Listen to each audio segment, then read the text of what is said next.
All right, so we are going to start. There was maybe a little bit of confusion about 9:30 versus 9, but I think we're all generally sorted out. And if delegations happen to not be here for their delegation, they'll speak whenever they do arrive. All right, so good morning, everyone. Bonjour tous. Welcome to this Monday morning's Audit Committee meeting. We're here today to consider the Agile Audit of Lansdowne 2.0 redevelopment. It's the only item on the agenda. We'll welcome our Auditor General, Natalie Goujon, for a presentation on the report. Then we'll hear from delegations joining us today. Following delegations, the Auditor General and Office of the Auditor General will take questions from committee members, followed by questions from other members of council. We'll then go to questions for city staff, starting again with members of the Audit Committee before going to other members of council. As a reminder, staff responding to questions, if not present in the Champlain Room, are asked to activate their video feature on Zoom if their internet bandwidth allows. Just another reminder, councillors' comments and questions and delegations questions and questions to delegations are asked to please speak to the agenda item, which is obviously the Auditor General's report and recommendations and staff's response to those recommendations. And Vice Chair Brown will be monitoring that to make sure that we stay on topic, and we'll maybe give you a cue to make sure we're actually talking to the agenda item. Following questions, we'll vote to carry the report and recommend it be sent to council for consideration. So let's get started.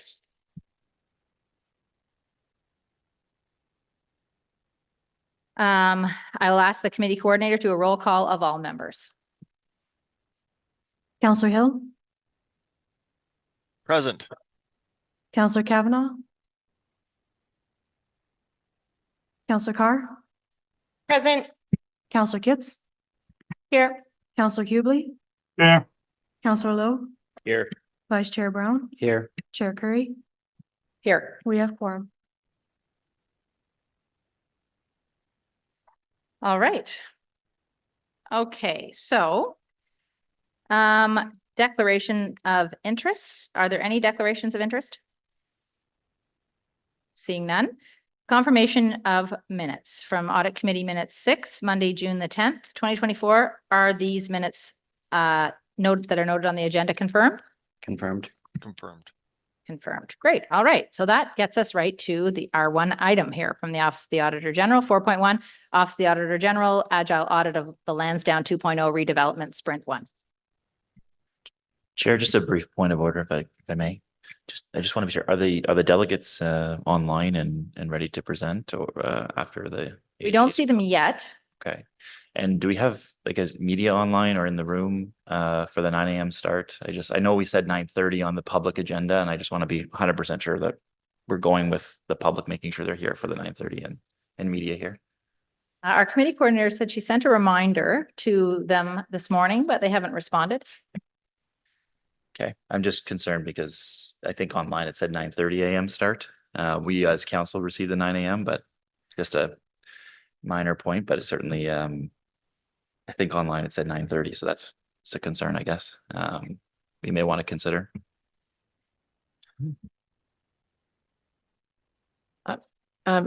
Madam Chair, so the agenda that was published a week ago, as well as when the final report was published, the agenda document said 9 a.m.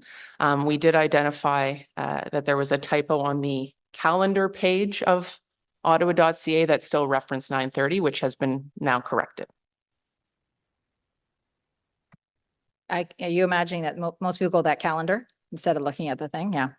Yeah, definitely. There is definitely some confusion. We thought that there were going to be a lot more delegations and there's only 2. So we were trying to be proactive with that and make sure we didn't go too late.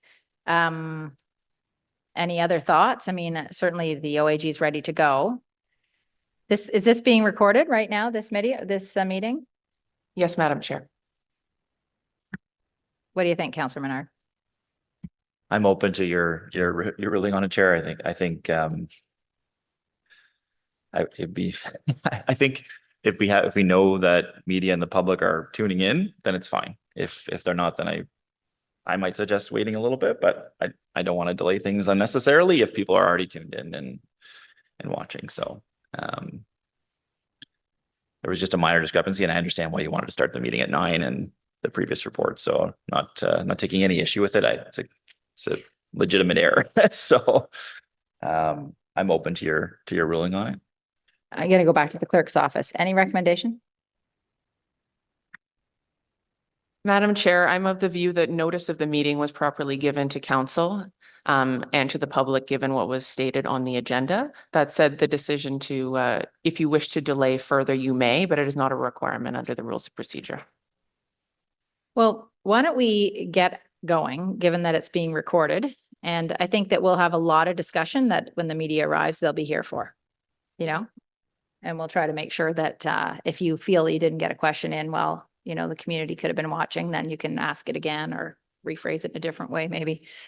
But I think we will go to the Auditor General and get that report started. Merci, Madame la Présidente et chers membres du comité de la vérification, ainsi que les membres du Thank you, conseil. dear members of the council and and from the office of the Auditor General. Merci. I'd like to take a moment to thank all of the staff that assisted us over the course of this audit, as well as other representatives from EY, TNT, and OSEG. The execution of this audit was outsourced to BDO under the supervision of the Deputy Auditor General and my direction. With us today are a few key members from the BDO team that I will introduce to you now, and that I'm sure will be happy to assist us in answering some of your questions at the end of our presentation. So to my left, I have Melissa Fournier, who is a member of BDO Canada's Risk Advisory Team. Melissa is a certified internal auditor and holds a certification in risk management assurance. To Joanne's right is Mike Shaughnessy, a member of BDO Canada's Transaction Services Team. Mike is a chartered professional accountant and a chartered financial analyst. With us online is Satish Kumar, and Satish is a member of BDO's Construction Advisory and Disputes Team. He has extensive experience working worldwide with a variety of planning and programming related disciplines, including as an expert witness in construction disputes and forensic investigations. Satish is construction estimator certified. Prochaine diapositive, s'il vous plaît.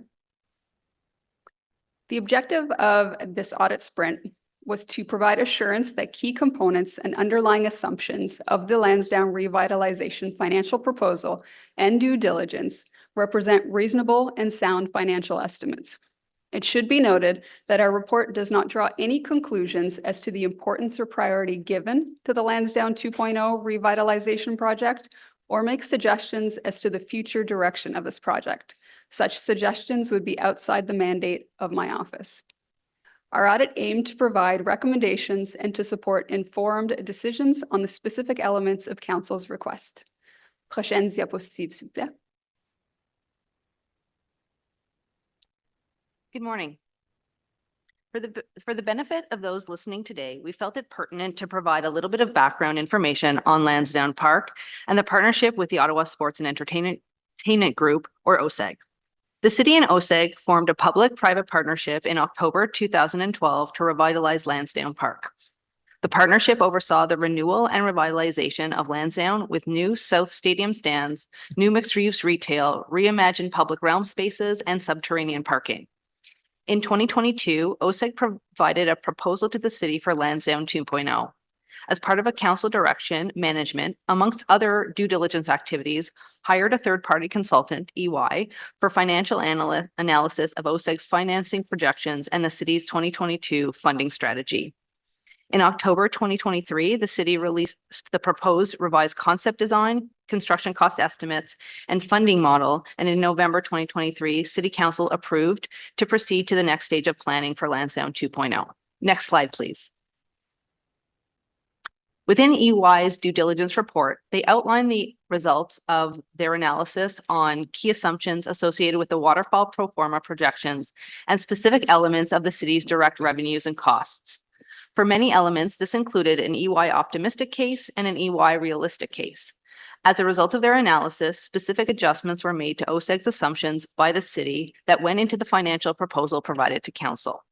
The city leveraged other subject matter experts to provide independent verification of specific financial elements of the proposal.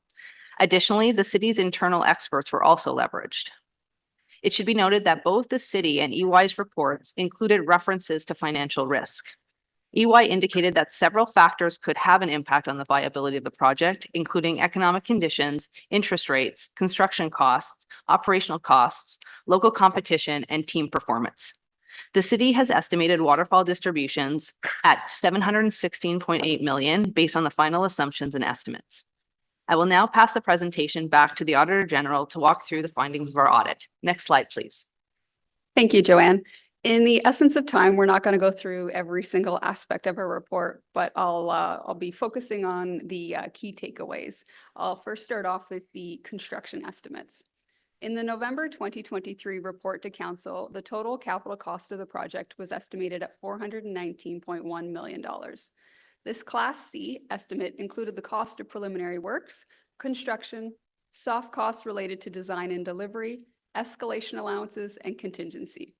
The city leverages the project delivery review and cost estimate guide for their infrastructure projects.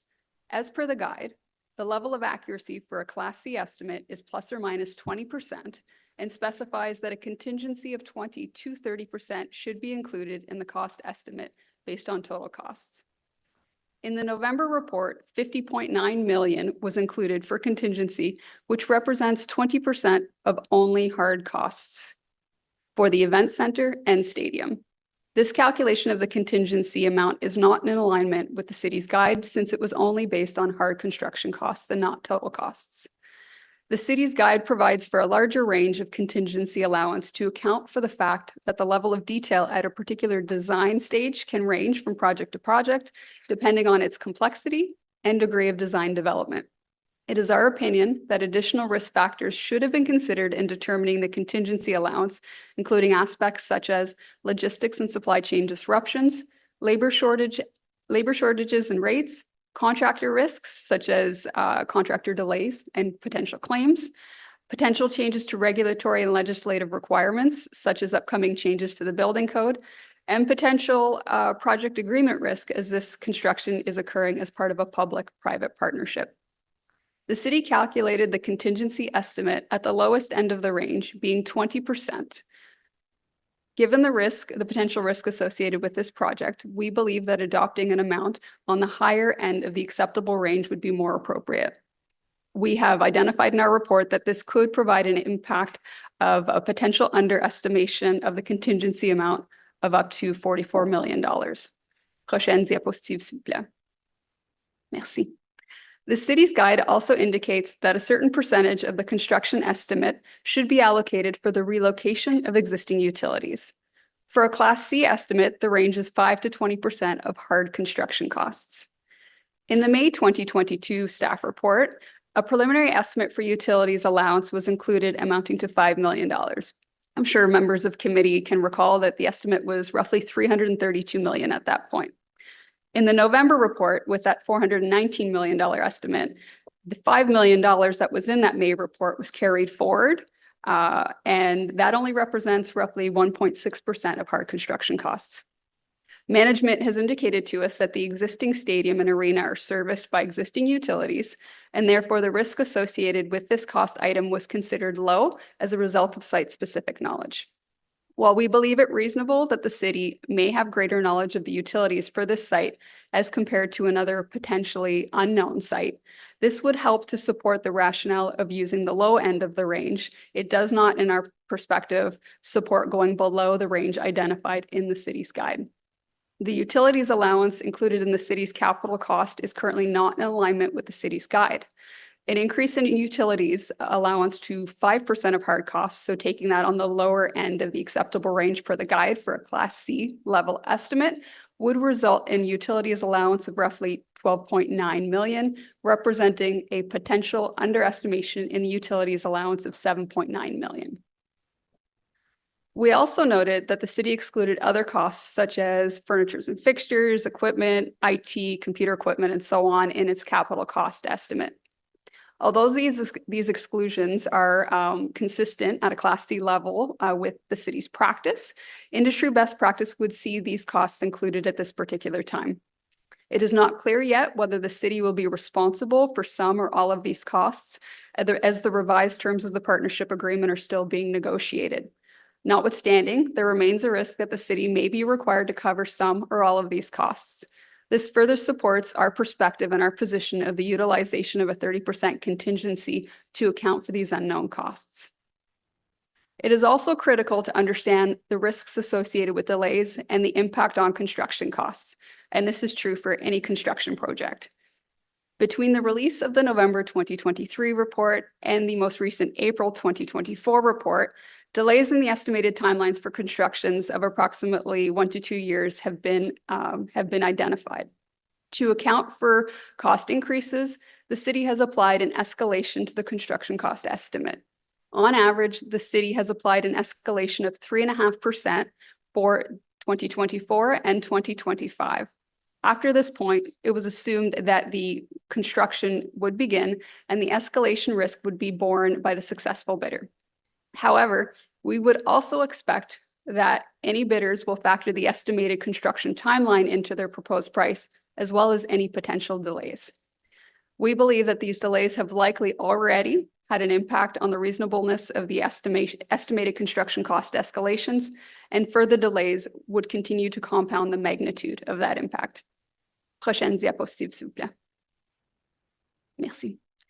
As part of the overall proposal, the city's report also outlined that 140 stalls were to be constructed under the north side stands with an estimated cost of construction of $18.6 million. The city's hard construction cost estimate of $260 per square foot was within the range suggested by the 2023 Altus Canadian Cost Guide specific to the Ottawa market for underground parking.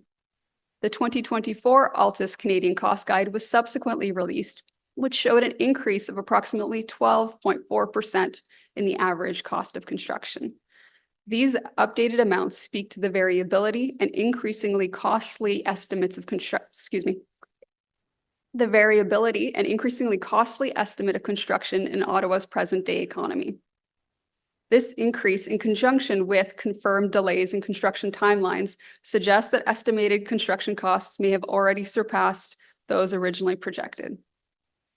While management has included a 7% escalation on hard costs in its estimate, we believe that it was not sufficient to cover the approximately 12.4% increase that was outlined in the 2024 Altus Cost Guide, nor does it account for continued escalation between 2024 and the projection completion date of construction. In our report, you'll see that we applied the 2024 Altus rates, and this in itself would result in an increase of approximately $2.7 million or 14.6%. Any increase to the cost of construction also potentially represents an equivalent increase to the debt required to fund this construction based on staff's communicated funding strategy.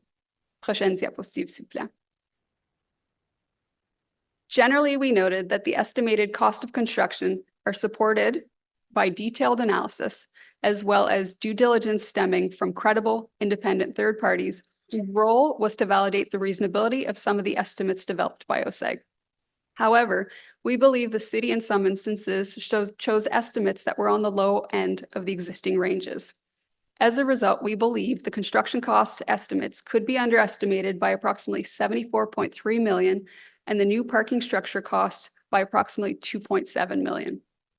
We recommended that the project delivery review and cost estimating guide be reviewed and updated to clarify expectations on how to apply the ranges of estimates, including contingencies based on specific risk factors. The intention of this recommendation is to ensure staff on future projects provide council with the most accurate estimate possible, acknowledging the risks of certain projects and appropriately relating those risk levels to the cost of unknown and unplanned events that may transpire. As I'm sure all members of committee, and we have some members of council here, can appreciate the importance of contingencies on the city's most recent significant projects, especially those associated with P3 agreements. I want to reiterate that the findings we have just presented are estimates. We clearly articulate in our report the fact that a more precise estimate will be brought forward to council as part of the selection of the successful proponent of the RFP. That being said, I, as Auditor General, have a duty and a responsibility under both the Auditor General bylaw and the Institute of Internal Auditor Standards to report on the results of our audit procedures and furthermore, highlight any remaining risks that we believe exist. And this is precisely what we have done. I'd like to now pass the presentation over to Deputy Auditor General Gorenstein to walk you through the remaining key aspects of our report. Next slide, please. We will now turn to the second finding from our audit. Given the assumptions and estimates that went into the financial proposal provided to council, we've quantified risk events related to specific assumptions presented in the report. These risk events have varying degrees of likelihood, but carry an impact to expected distributions to the city from the waterfall. The first scenario is the risk that the assumed Red Blacks short-term annual sales growth rates will not be achieved. The Red Blacks business unit is the second most significant contributor to the waterfall distributions after retail. The primary driver of revenues for the Red Blacks is ticket sales, which are earned through attendance and ticket prices. Based on OSEG's projections, EY, as a result of their due diligence, amended the assumptions related to this business unit as they were deemed to be optimistic. After the due diligence, annual revenue growth rates were assumed to average 5.9% over the next 6 years, with growth rates of 3% for years 7 to 9 and 2% stabilized growth thereafter. Pre-pandemic ticket revenue growth rates varied between 6.5% and minus 15.1% since the Red Blacks' inception. We believe that there continues to be a risk that the projected short-term annual revenue growth rate of 5.9% for the Red Blacks will not be achieved as projected. The most recent season of 2023 saw a decrease in sales as compared to budget, which fell short of this projected average annual growth rate.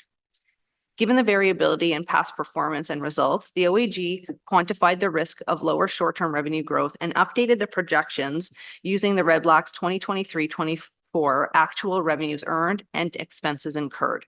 If all else remains the same, the impact of this would be an estimated $25.1 million decrease in waterfall distributions to the city. Next slide, please. The second scenario relates to the risk of expense growth rates exceeding projections. Similar to revenues, OSEG's pro forma projections included short-term and long-term expense growth for the different business units. For each of the Red Blacks, Ottawa 67, Stadium and Civic Centre, and retail lines, a predicted 2% long-term stabilized expense growth rate has been assumed. Historically, operating expenses in the partnership have varied at significantly different rates year over year, often above 2 to 2.5%, which are the short-term growth rates projected in the financial model. While we understand that price increases and cost containment measures have been implemented by OSEG in the past, historical net losses of the partnership across various segments bring into question the extent these measures can offset the operating expense increases. Further, operating expenses are also highly sensitive to changes in the economic environment, with fluctuations in factors such as inflation rates, labor costs, and market conditions directly impacting expenditure levels. As a result, there is a risk that operating costs cannot be stabilized at 2% over the long term. As such, the OAG selected 2.25% as a long-term expense growth rate. If this risk were to materialize, the impact would be an estimated decrease of 30.2 million in waterfall distributions to the city. As a result of our work, we made one related recommendation for management to take into consideration recent actual results and modest future assumptions to update the pro forma projections for the partnership. This information and the potential impacts on waterfall distributions available for debt servicing or city services should be provided to council for their information. Next slide, please. There were a number of assumptions embedded within the financial projections that, based on the audit work performed, were based on reasonable assumptions. Therefore, we did not quantify the risk of these assumptions not being realized. In the interest of time, we will not walk through each of these assumptions, but they are listed on this slide. However, we did want to note that there were many assumptions that our audit work deemed reasonable, or if there was a higher risk of an assumption not being realized, it had a lower impact on the waterfall distribution to the city. Next slide, please. In conclusion, we want to emphasize that the due diligence process demonstrated a substantial effort to engage sufficient and appropriate expertise, both internal and external to the city, to validate significant financial assumptions and projections for Lansdowne 2.0. While we have noted areas where we believe there are risks to either the cost of the project or potential impacts to the waterfall distribution available to the city, we do acknowledge that there are also many assumptions and estimates that our audit has deemed reasonable. If it pleases the chair, we would be happy to answer any questions related to our audit. Thank you very much for that. I just have to do one other quick thing, is that procedural motion about adding the report to the actual agenda so that we can actually receive it. I look to Vice Chair Brown. Thank you, Madam Chair. Whereas the report and supporting documents for item 4.1 titled Office of the Auditor General Agile Audit of the Lansdowne 2.0 redevelopment Sprint 1 was not circulated with the agenda package. Therefore, be it resolved that the Audit Committee approve the addition of these documents for consideration by the committee at today's meeting pursuant to section 89, paragraph 3 of the procedure bylaw, being bylaw number 2022-410. Thank you, Vice Chair Brown. Is that motion approved? Carried. Thank you. All right, so now we will go to delegations, and I see both of our delegations happen to be here, so we're so glad about that. There was a little bit of a confusion with the 9:30 start. So welcome, Mr. Saravanamuthu. I've practiced your name a few times now.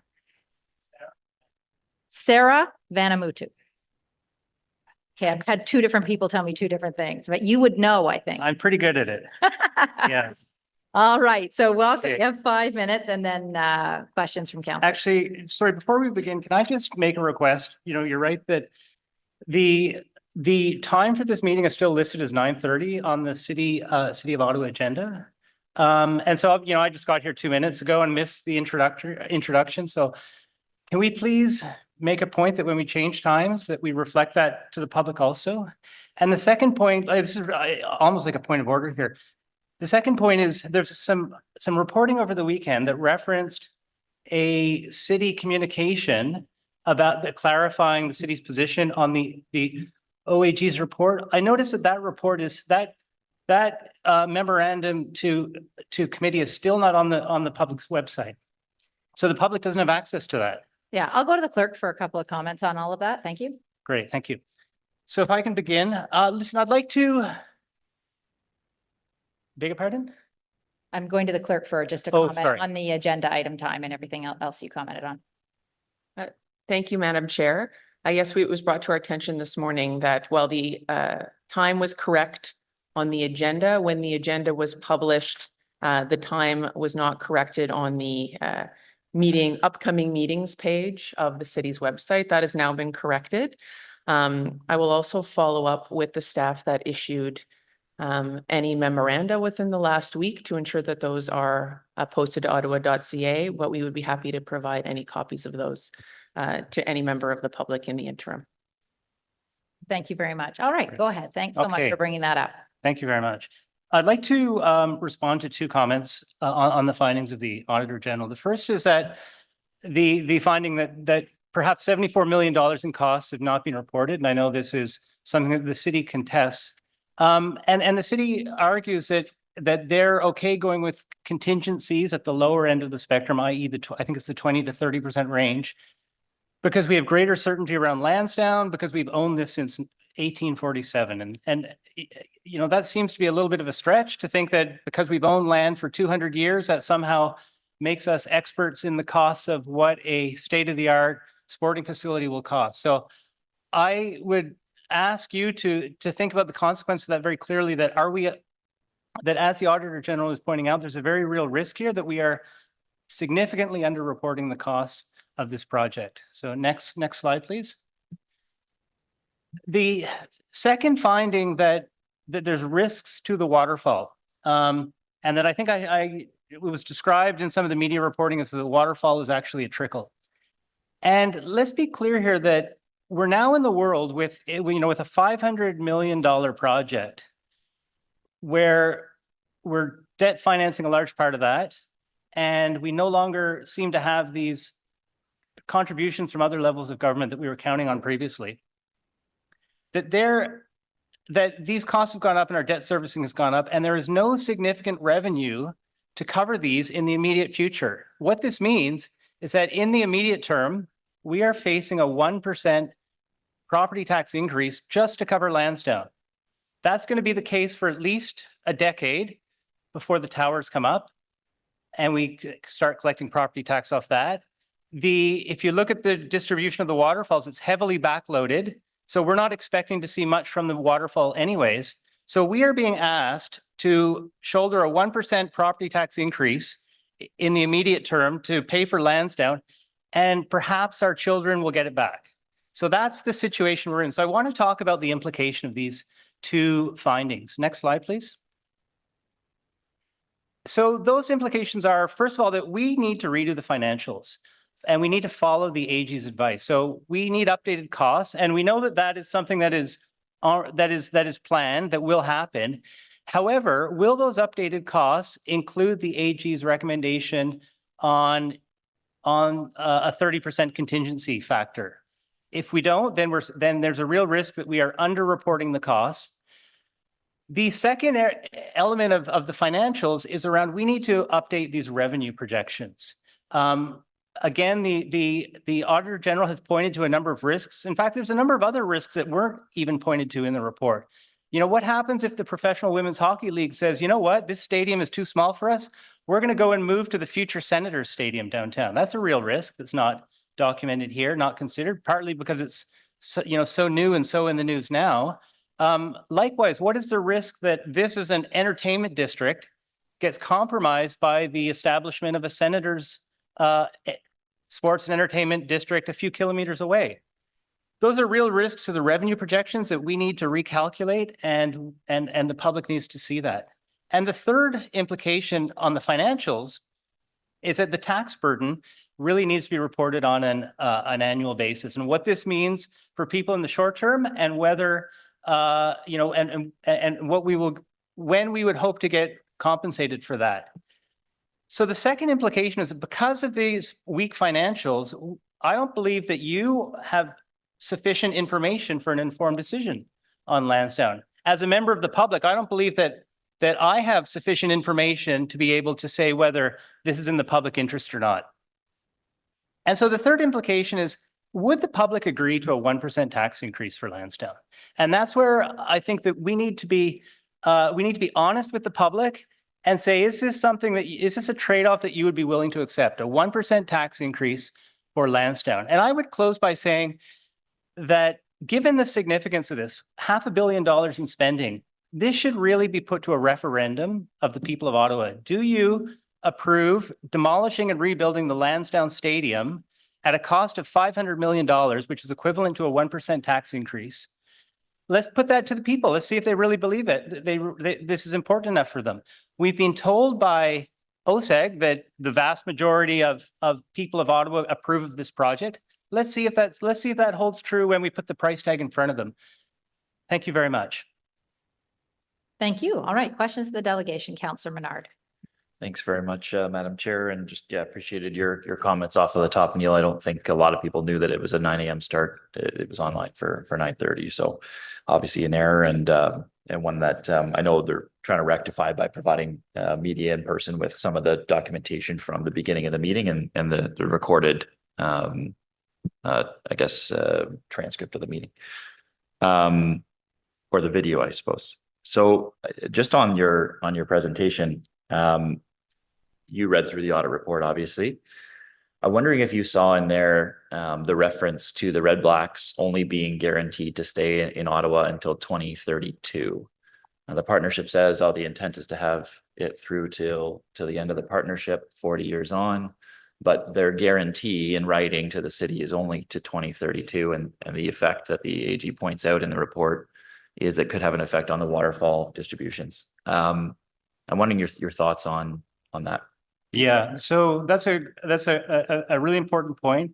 It's a real risk that the Red Blacks come 2032 could decide they want to end the partnership. And that is really that would be quite a profound impact on revenues, but more so it's that we're actually rebuilding the stadium basically for that one customer. Like the only customer that our client or partner, whatever we want to call them, the only partner that actually requires a stadium of that size are the Red Blacks. If they leave in 2032, we're left with a white elephant. You know, have we thought about the risks that we are going to be that we have put $500 million into a white elephant in a decade's time, less than a decade's time? The other point that the Auditor General has pointed out is, as you said, the contingency costs. And given the scale of the project and our experiences on larger projects like Lansdowne 1 and LRT, this is probably a more complicated project, and that we'd be better from a risk allocation perspective to look at that 30%. The staff response seemed to say that they agreed that there is an update needed to those projections, but I didn't see in there that they were going to move to a 30%. And and I also saw a recommendation from the AG that this come back for council's viewing, I guess, of the updated cost model, and staff say that'll come back in Q4 of 2025 only. So I guess your view on those two pieces, the 30%, well, we get a recommendation is kind of sort of semi-accepted by staff, but not necessarily do we know that they're going to implement that 30%, and we'll get clarity from them today. Comments on that, and then your comments on the reporting back timeline. Sure. There's two things on the time. Sorry for this, a long question, but they said, number one, that the full costs come back in Q4 2025. And then they've also said that the timeline for updating the guide would also come back at that time. And the AG has asked for that to happen sooner rather than later. So I guess just a comments on those pieces. Yeah, thanks for the question. On the 30% contingency, I think it's really important that this committee and council as a whole send a directive to staff that the 30% contingency be followed, and that should be, I would like to see that as a formal direction from you to staff, so that we don't end up in this situation where months later we're all finding out about this for the first time, that what we thought was proper city policy was reported as not being followed. On the timing of costs, Q4 2025, I mean, the question is, how can we possibly, like, first of all, why are we taking so long? I mean, this is, the proponents have been working on updating the costs since, since the beginning of the year, since the end of last year. Why it possibly takes 2 years to recompile those costs there's no explanation for that. And furthermore, I don't see how you as a council can make any sort of meaningful decisions going forward without that information. So I think it's really important that those costs, that again, council ask for those costs to come forward much earlier than is the current proposal, in order so that you as a council can make an informed decision about this very important project. Okay. Thank you, Chair. Thank you very much. Thank you. All right, so our second delegation is Carolyn McKenzie.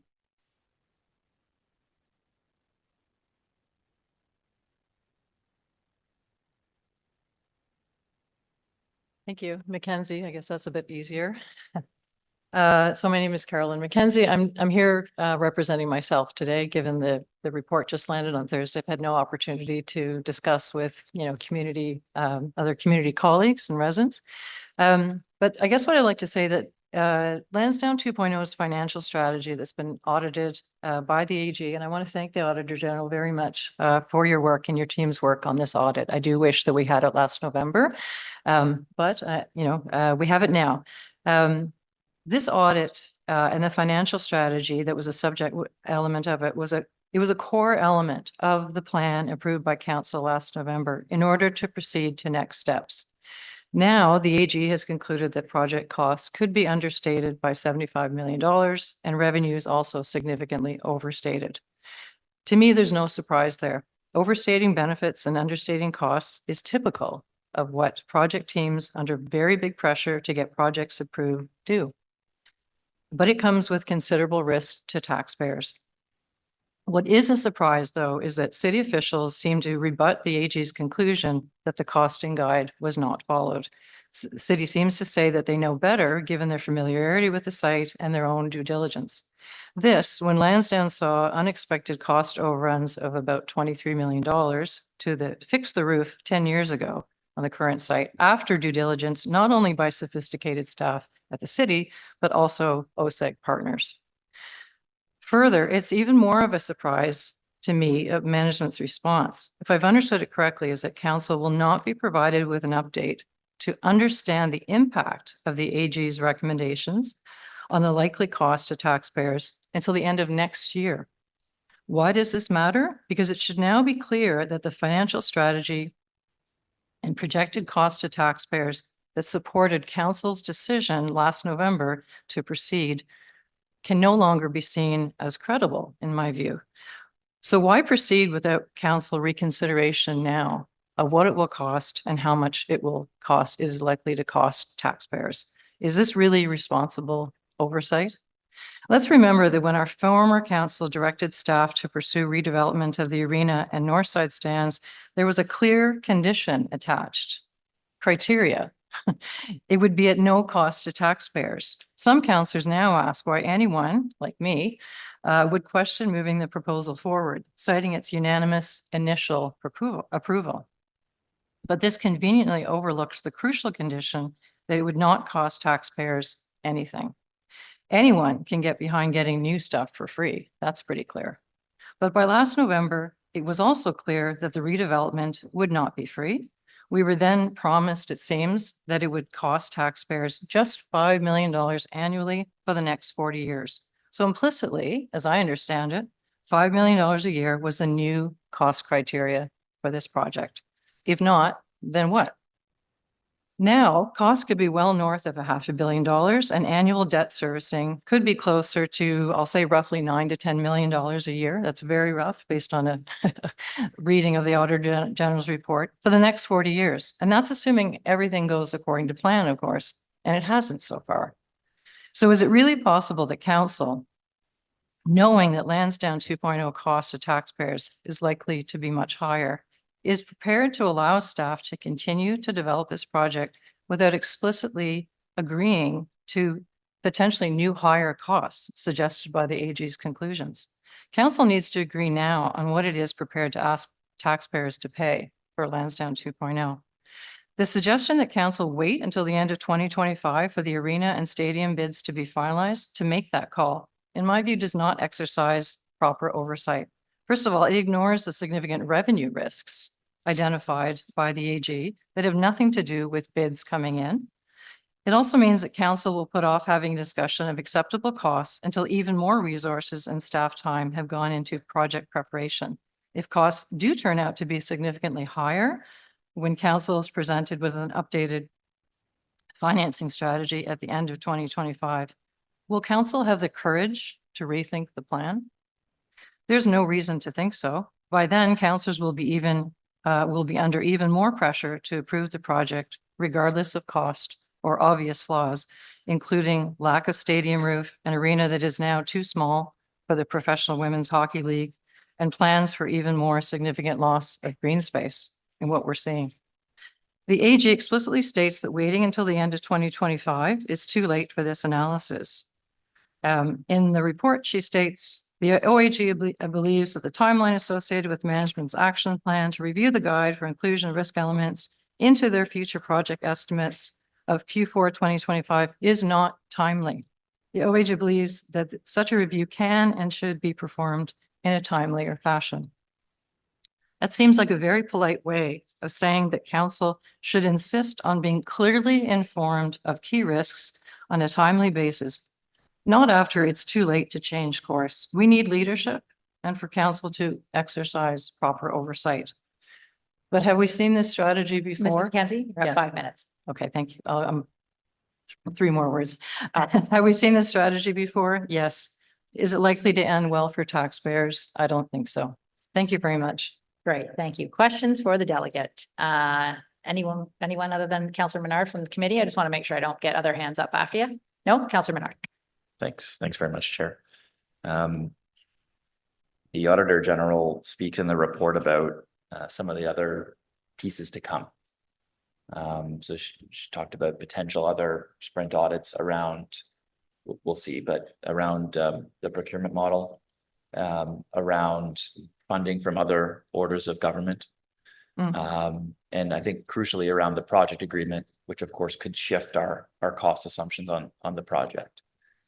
From my understanding, it's staff's plan to bring back the project agreement and the other fulsome items in Q4 2025, kind of as a giant package where, and maybe I'm incorrect, I'm gonna ask staff about that, but where we're just, forced to see everything maybe a couple weeks out or whatnot. I think Councillor Lowe had a motion about making sure this was done well and done in advance by, I think, a few weeks or a month, but again, the exact wording, but to see, things enough in advance.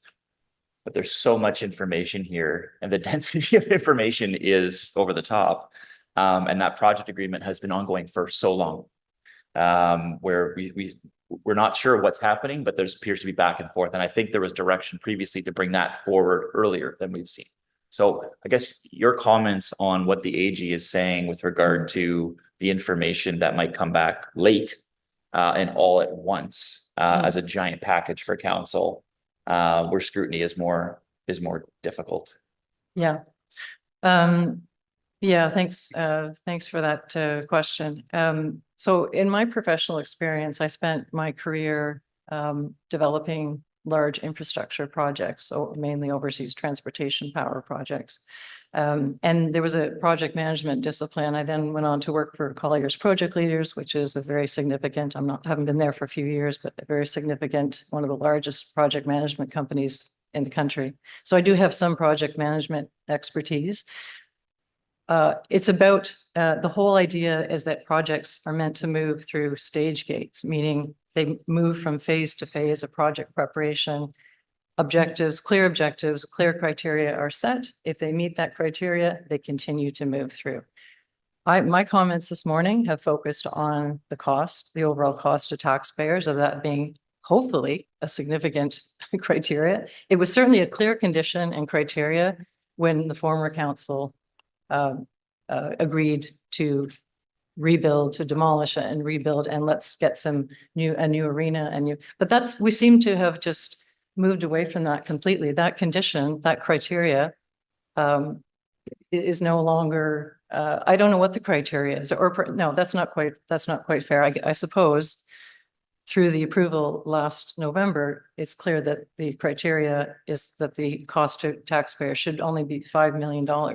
Now we know, though, that is not likely to be the case. We have that information. We don't know, though, how that will play out in the financial strategy, the addition of costs and the reduction of revenues.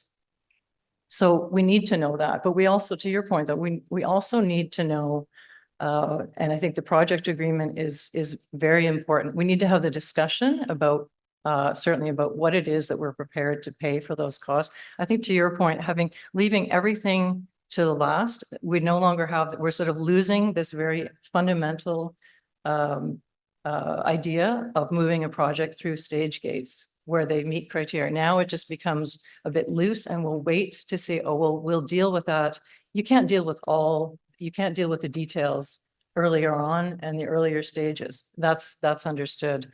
But the fundamentals need to be dealt with. There were fundamental risks that are being identified. Those need to be dealt with. And I don't see risk analysis, any sort of proper risk analysis, given where we are in this project at this stage. I mean, things like the senators moving into downtown arena and the impact of that. It's mentioned in the E&Y due diligence report. It's just mentioned and then dropped.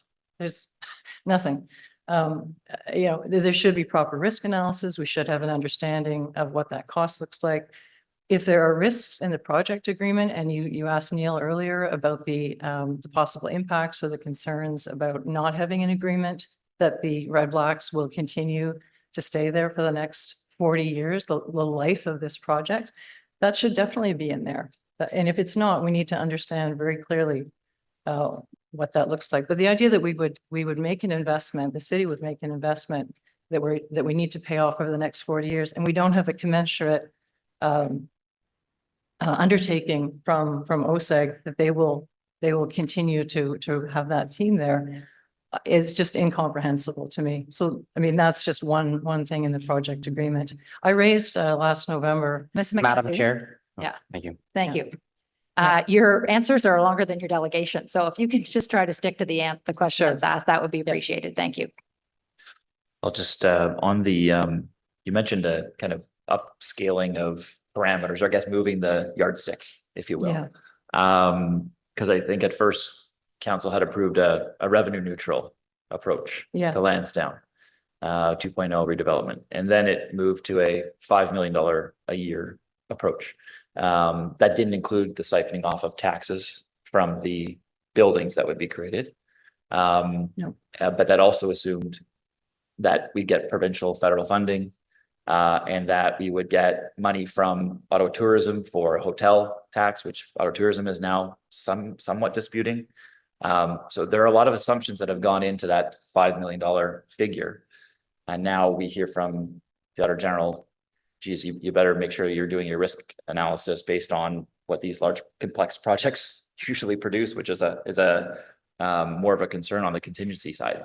Hmm. So I guess the question is, what should council do now? What should committee and council do with this information to ensure that there is respect for the people who pay for us to be here, for the stadium to go in? What should council consider in light of this escalating information that we've seen?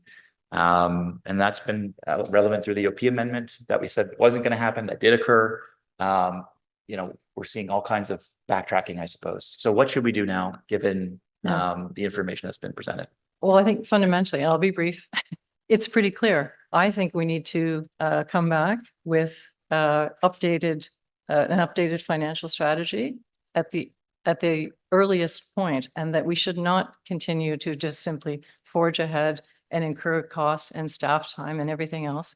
We need to come back, have the discussion. If council decides, if it's the will of council that we're prepared to pay, I don't know, $10 million a year for Lansdowne, then so be it. But we have to have that discussion. It makes no sense to me that we would just continue to come back. So I think we need an updated financial strategy. The costs, the new cost criteria has to be made clear.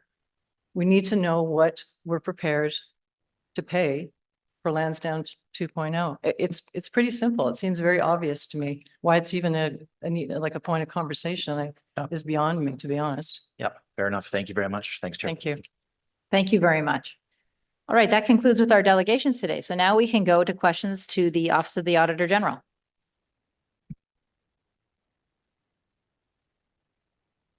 And first up is Councillor Carr. Thank you, Chair. Thanks to the Auditor General and your team and the consultants for all the work that you and your team have put into this. I absolutely agree. Lansdowne's important to members of council and residents, and highly value that the scope of the audit is with respect to the underlying assumptions of the Lansdowne revitalization financial proposal and due diligence, representing reasonable and sound financial estimates. And obviously that's what the public wants to know, what we hear about and understand, and transparency and accountability on this file is paramount, and full disclosure of all the information. So before I ask my more detailed questions, I just want to ask, you mentioned in the beginning that, thanking the staff, thanking the consultants that you worked with and OSEG. Did you receive all the documentation from city staff, from OSEG, from the consultants that you asked for in the course of the audit? Chair, I would say yes, generally we did. With one exception, I wanted to do a comparison back to original estimates for Lansdowne 1.0 and actual costs, and they were not able to produce those. Who's they? That would be staff. So our requests usually go through the city manager's office, but we had discussions with both finance and infrastructure on these aspects. Thank you very much. So with the conclusion that there was insufficient consideration of risk commensurate to this project when establishing the contingency amount, and your analysis that a contingency amount of 30% on Class C would have been more suitable than 20%, I'm actually very concerned about that, because at this stage, and we've heard people talk about the fact that due diligence has been going on for 2 years. Why is this taking so long? The recommendation that we're applying generic percentages to our estimates at this point, after we've done all that work and we're not beginning to narrow down estimates despite all of the investments, is really concerning. We want to see throughout a project not only a refinement of the class estimates, but also the associated contingency. So I got a couple questions on this generic application to the percentages. So we as council members, were continually reassured in the, I think it was November 2023, that market conditions, construction of materials, labor cost escalation, and ongoing supply chain disruptions that occurred between 21 and 22 up to Q2 of 2023 were taken into account.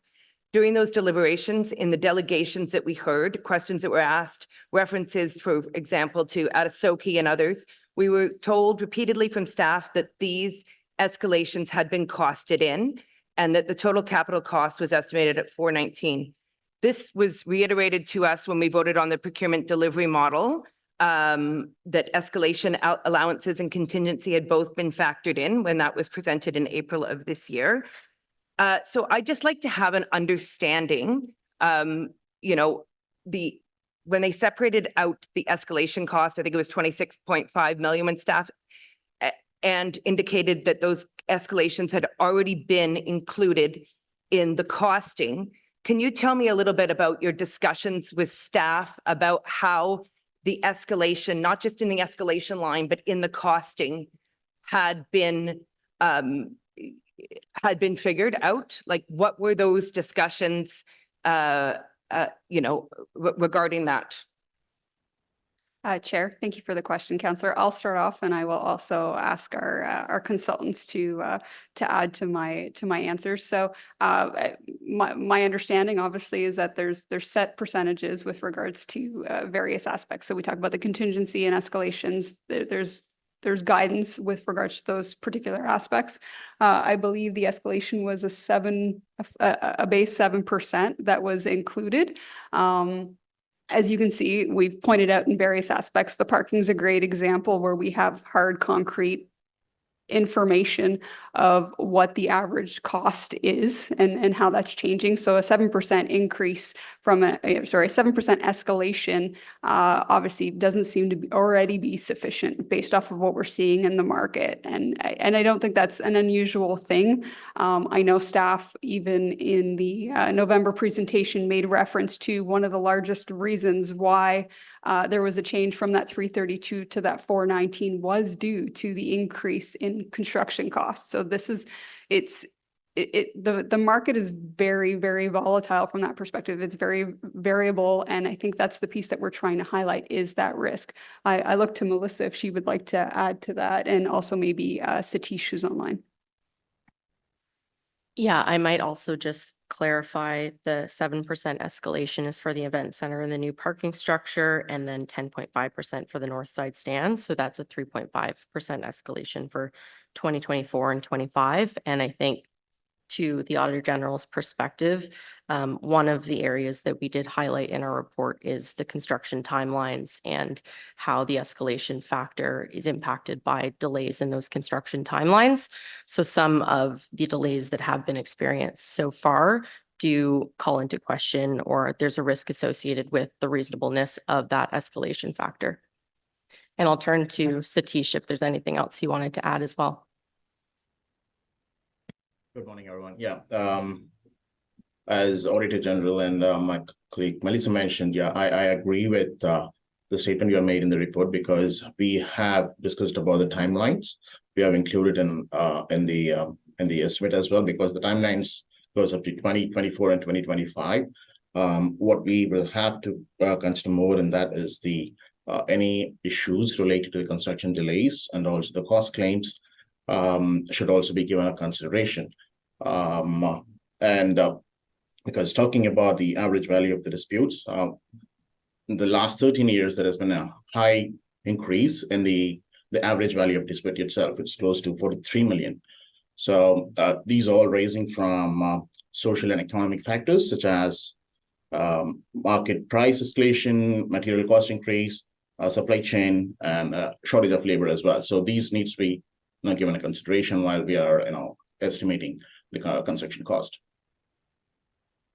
Sorry, just to clarify, did we see escalation in both the escalation line item and in the costs that were revised from the 332 to the 419? Was escalation present in both those documents?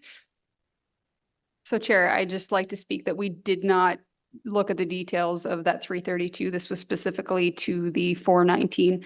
I was just making reference back to a statement that staff made in November that large change was due to an increase in construction cost. I would have to defer that question to staff.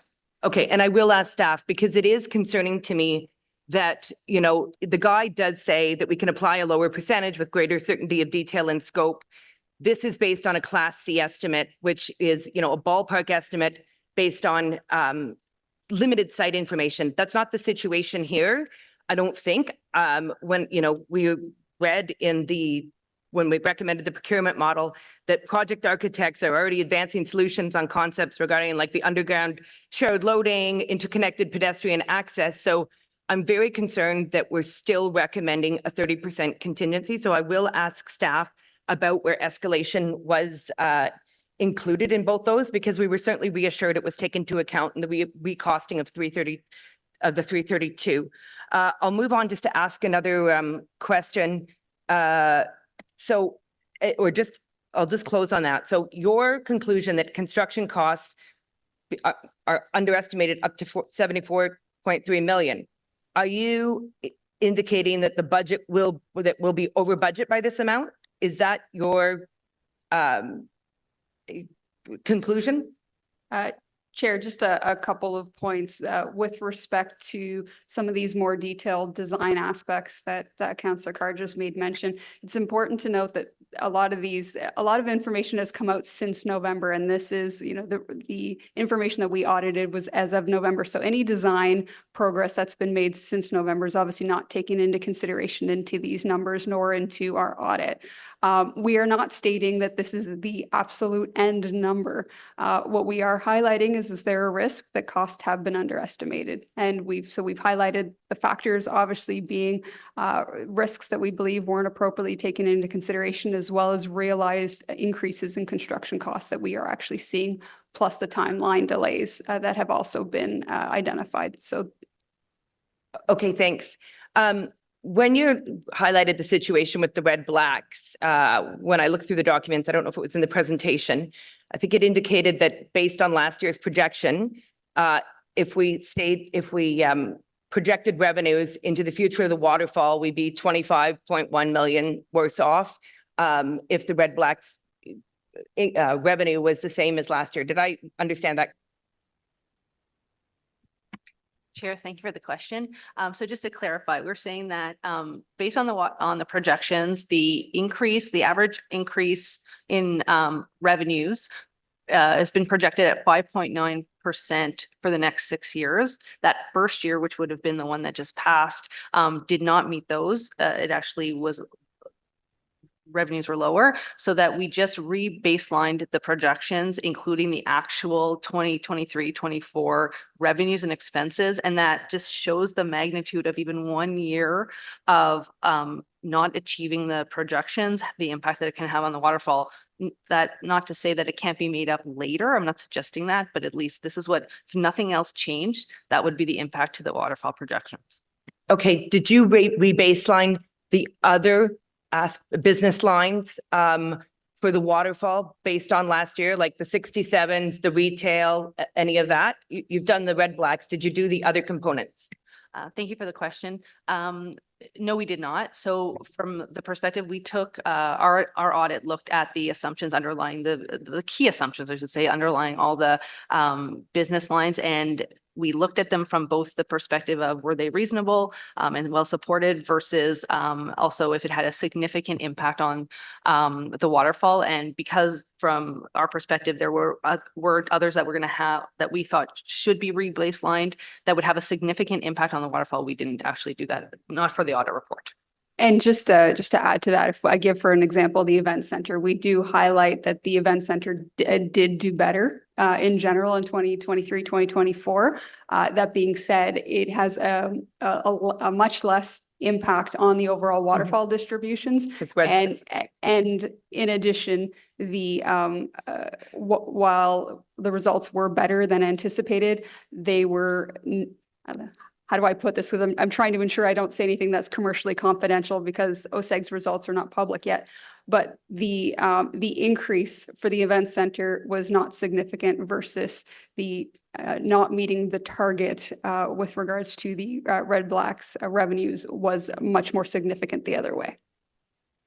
Okay, thanks. I think if we project those sort of things into the future pro forma for this amount of time is very difficult to do. I think it's only fair that we have the rest of those as well if we're using that as an argument. Anyway, I'm being kicked off, so I'll just get back on. Thanks. That was a very quiet kickoff. All right, Councillor Lowe. Thank you, Chair, and thank you for the work that you put into this audit. I just have two fairly brief questions. I think it's two.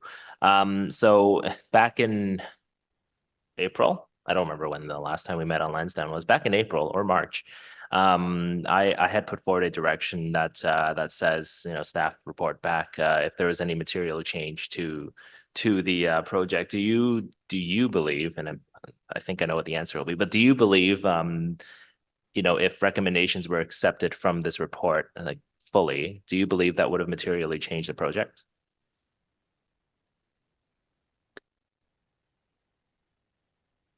Chair, I'll stand by the information that's in our audit report, which is that there are significant risks with the overall costs.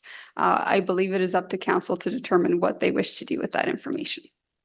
Okay, and then my second question is what forthcoming sprints can we expect in this whole process, and will all these come out sort of before that Q4 2025 end date?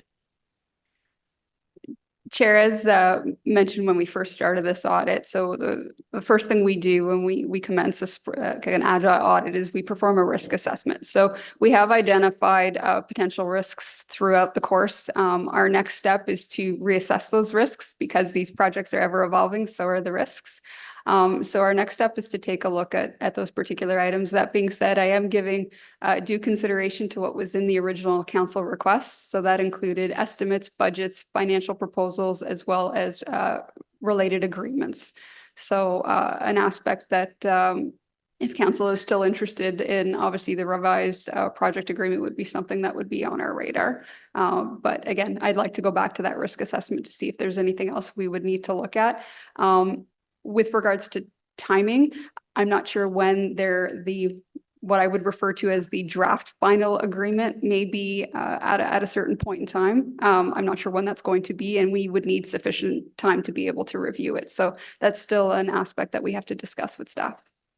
Okay, thank you. And to clarify, it was 30 days before the meeting date was the direction that I had put out to staff. Thanks very much.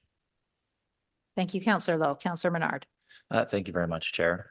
Thanks for your work on this, shedding some more details on what is a very complex project.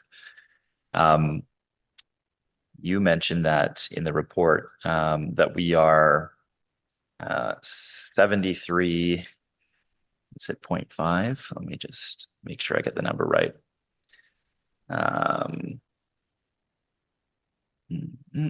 74.3 million dollars. That construction costs may be underestimated by 74.3 million. And then you go on to note in the report that more modest revenue projections could lead to another 10 to 30 million dollars in reduced waterfall distributions over the life of the agreement.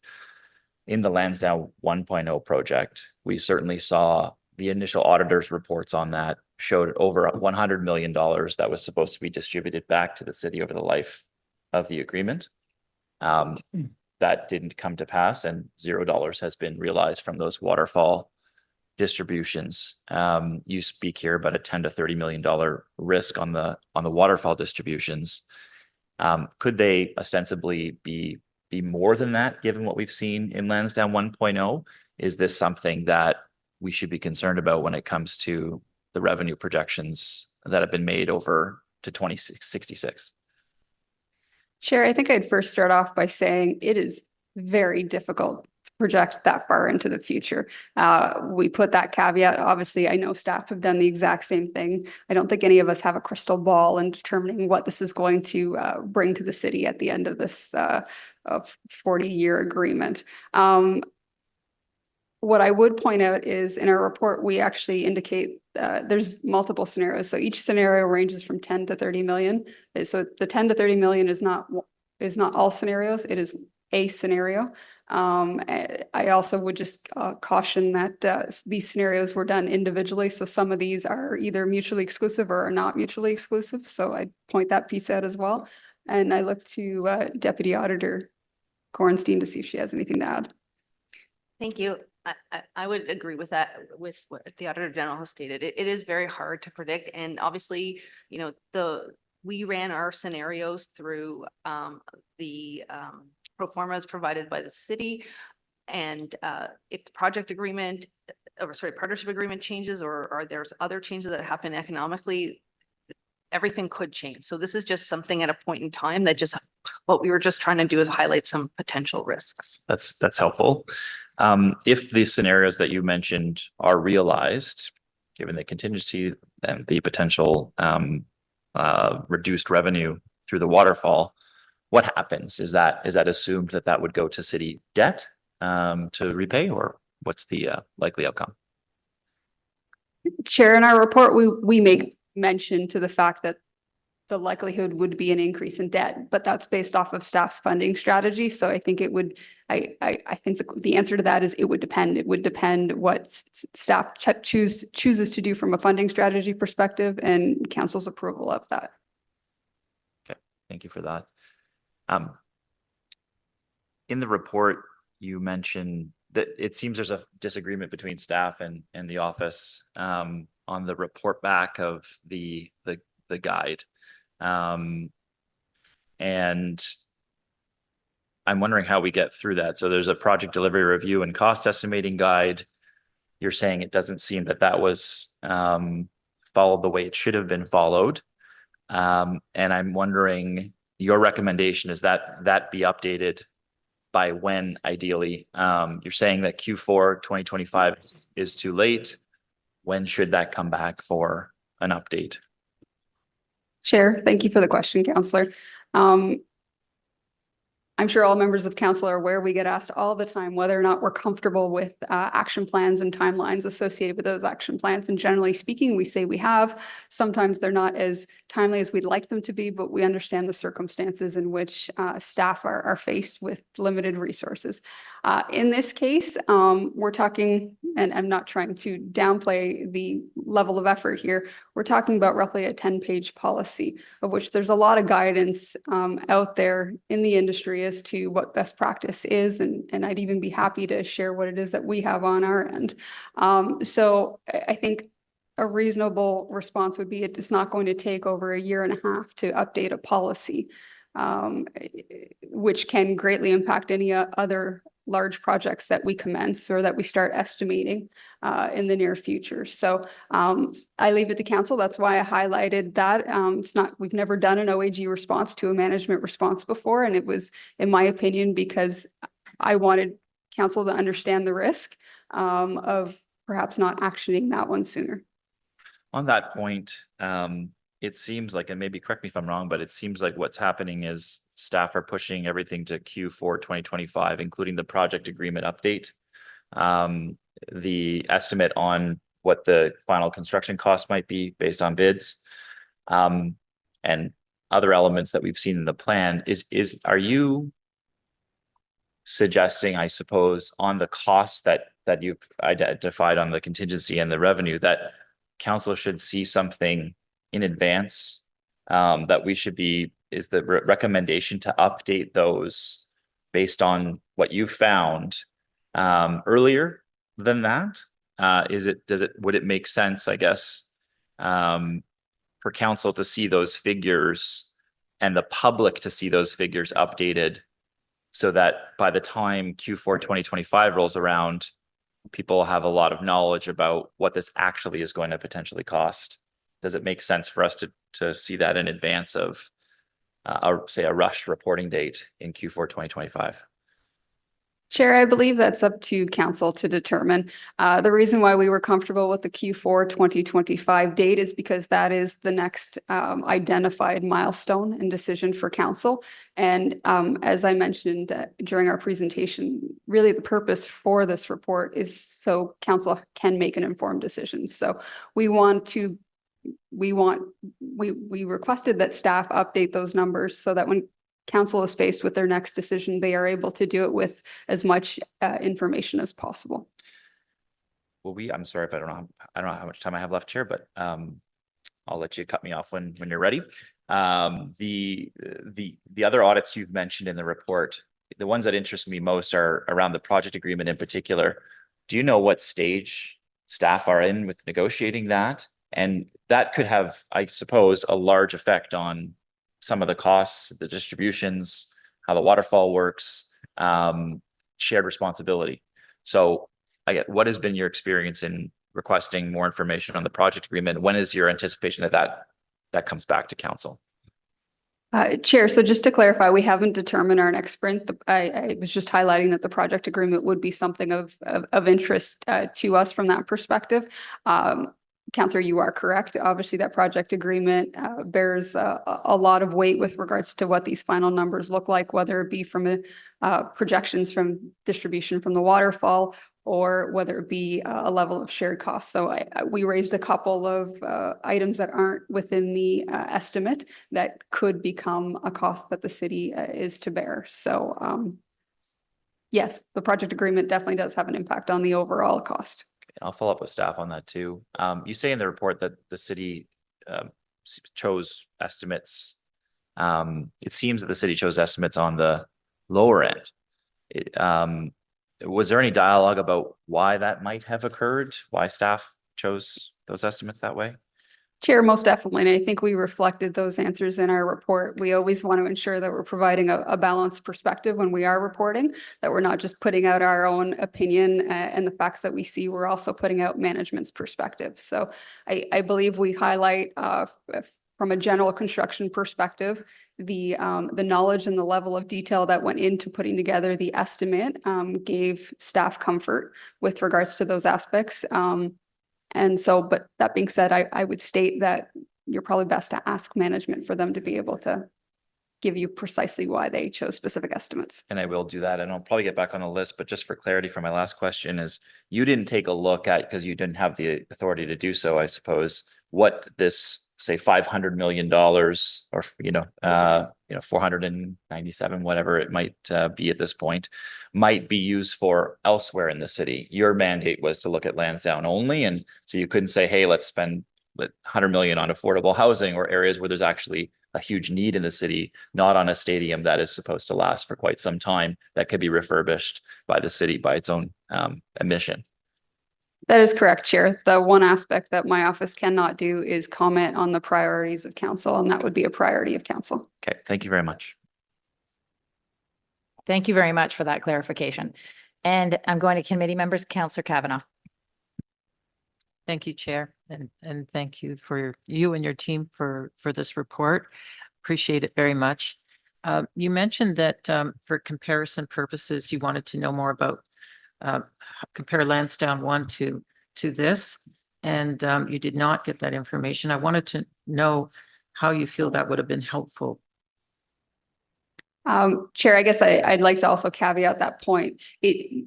There are instances where we have what are called a scope limitation. So, not obtaining certain information would prevent us from concluding on things. I want to state that this was not one of those situations. So while we made 2 requests of staff with regards to that information and didn't receive it, we left it at that. Where it would have helped us was to see how staff had done historically with regards to projecting costs on these types of projects. So I wanted to do that comparison. That being said, looking back through council related documents that were provided, it was a much higher level. I know staff obviously put in a significant amount of additional work than what they would have done with Lansdowne 1.0 with putting together this cost. So that I can state from just my research alone. Okay, just wanted to know how significant that was and why, I'll ask staff this, but why it was not available. I would say it could have helped management or it could have hindered management one way or another. If it demonstrated that they were good at estimating, we would have put that in there as well, and that may have slightly altered our conclusion a little bit. But obviously all the key risks that we just highlighted, I don't think would have changed the overall conclusion. Okay, thank you. Thank you. Counselor Devine. Thank you, Chair. And apologies to my colleagues for not being here at 9. I really did think the meeting started later. Thank you very much, AG and your office, for the report. I can't say reading the report over the weekend was enjoyable reading, not at all.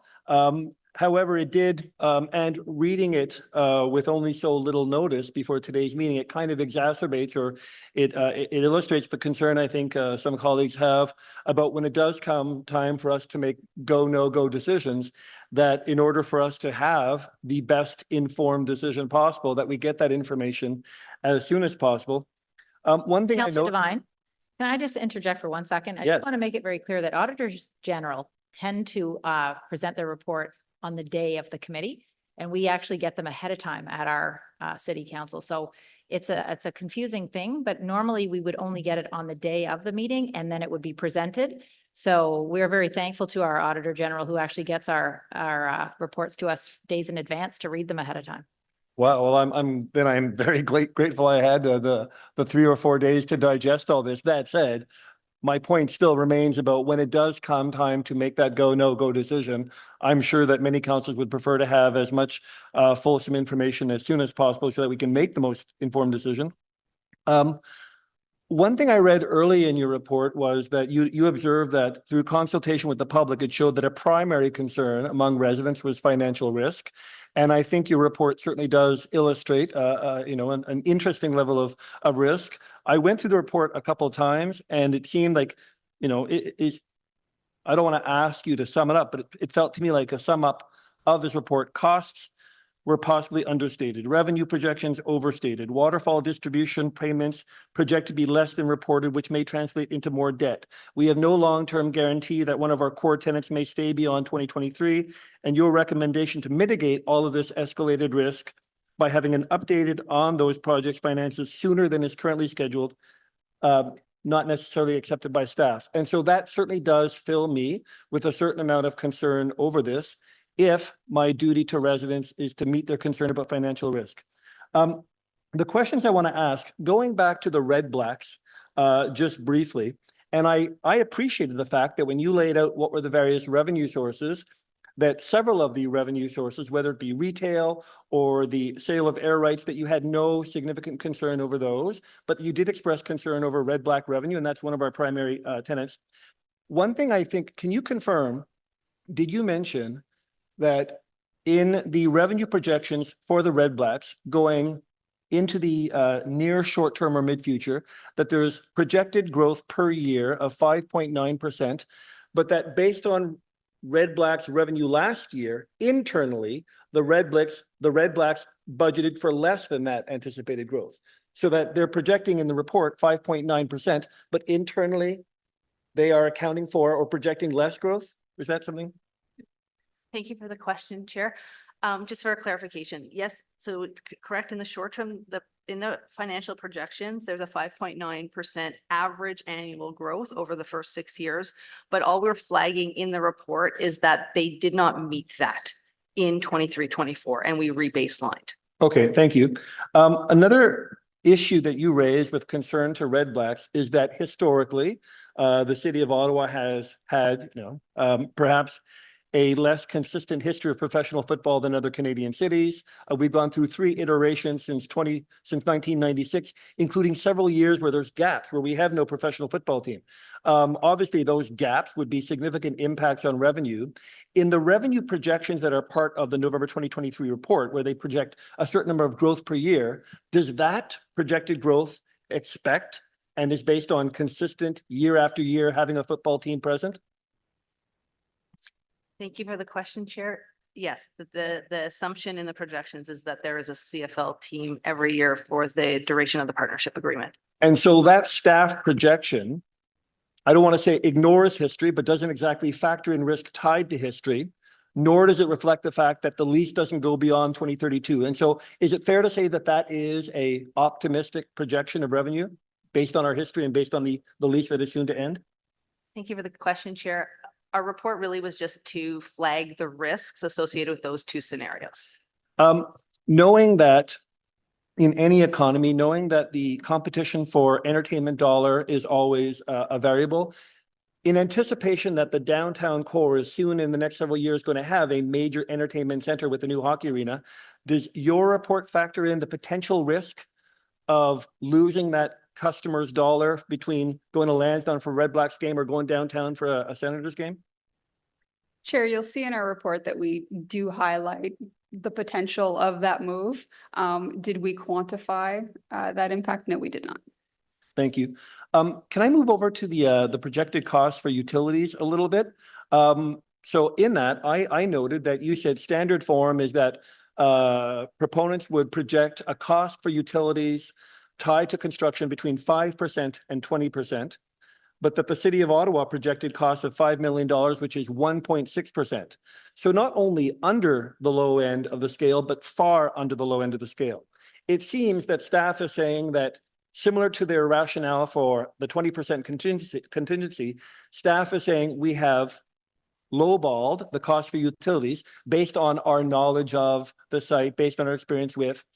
But in your opinion, would any kind of mitigating factors where you could project on the lower end of the scale, let's say 5%, is the city's knowledge of the site, the city's knowledge of and relationship with hydro, would that position them to be at the 5%? Or in your opinion, are they justified in budgeting for so far below that 5% threshold? Chair, as we note in our report, we do not believe that the existing knowledge supports going below the 5%. Thank you. That's very clear. Councillor Devine, that's your 5 minutes. Thank Want to you. go back on the list? We'll see. Thank you very much, Okay. for the Chair. All right, thank you. Councillor Kitts. Thank you, Madam Chair. Thank you very much for this. I appreciate that this was a sprint. And I think just having further due diligence and information in front of us is very helpful. So thank you for your work. I also appreciated the concern in the report about the financial projections for the Red Blacks. That has always been a red flag for me. I find they are especially rosy, exactly. But after reviewing the audit, I did reach out to OSEG with some additional questions. And it's my understanding that currently the concerts, the retail, the other events are more than offsetting the Red Blacks deficiency. So I was just wondering if that was something that you also contemplated.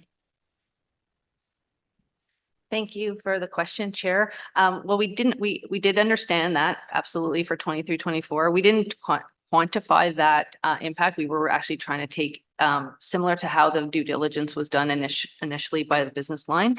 We did the same situation. So again, we were highlighting just highlighting the specific risk areas that we identified. Okay, I appreciate that sports is a highly volatile business industry, but okay, I think that's helpful. I had the same question as Councillor Lowe about what's next, because there's no question that there's significant costs associated with this project. But I fear what's missing from the picture that's in front of us today, and again, appreciating that council prescribed the scope of the audit, is the cost of starting over or the cost escalation we would see if we just maintained the building at a cost of 12.5 million a year and then, pardon the pun, punted this decision to a future council that would have this conversation in the future. I can't imagine what the cost escalation would be of the project in 10, 20, 30 years into the future. So is that something that you are going to contemplate in the next edition of the audit? Chair, it was not something that was on our radar. No, I think the dilemma I have with attempting to do that is I also have to project construction costs 20 or 30 years down the road. So that's a very difficult aspect. If we're talking about trying to do revenues, construction costs with the way they're changing right now would be very difficult.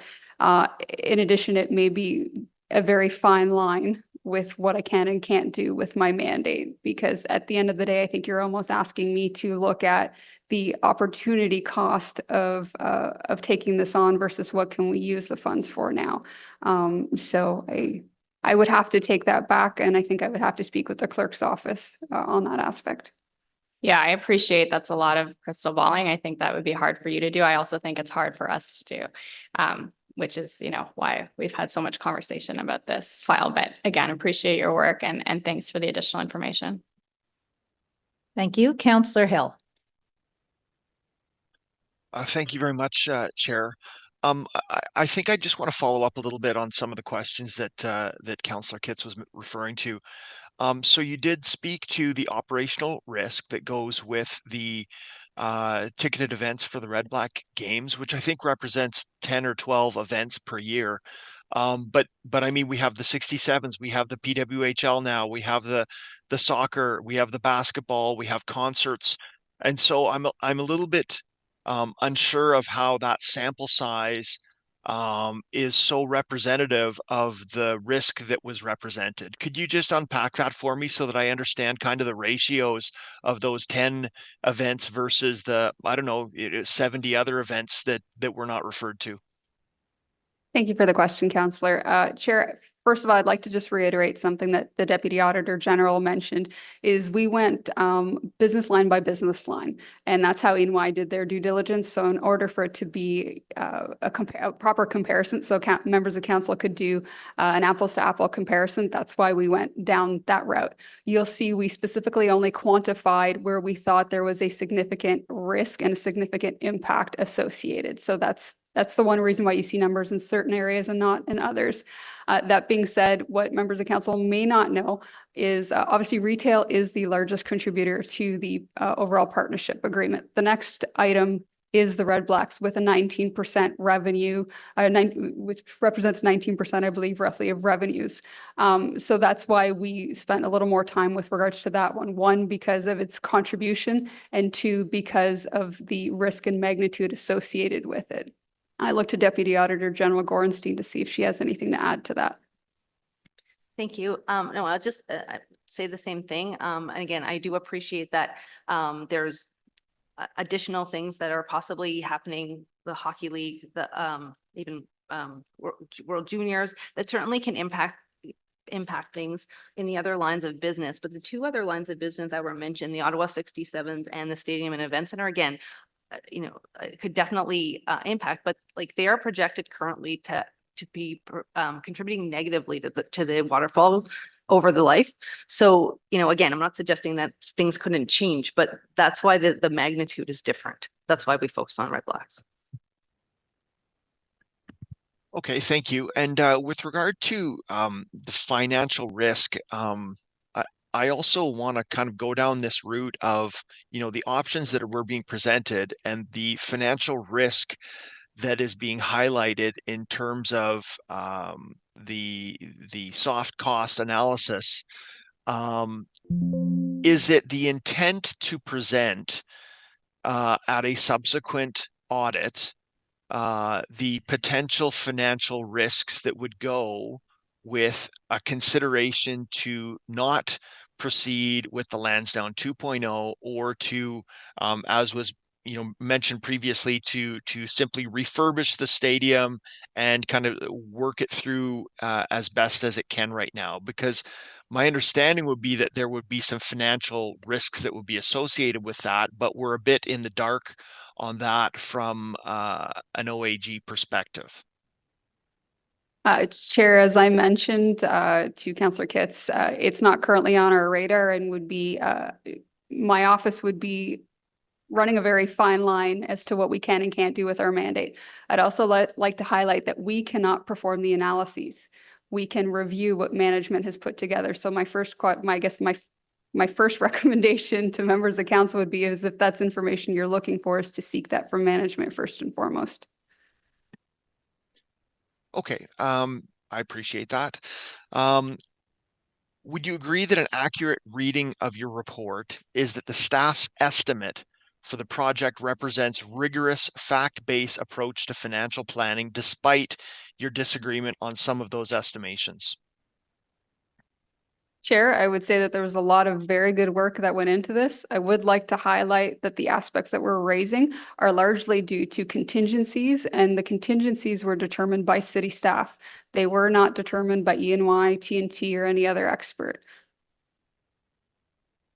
On page 20 of your report, you note that the final construction costs will be determined by the RFO process and given to council in late 2025 for a go or no-go decision.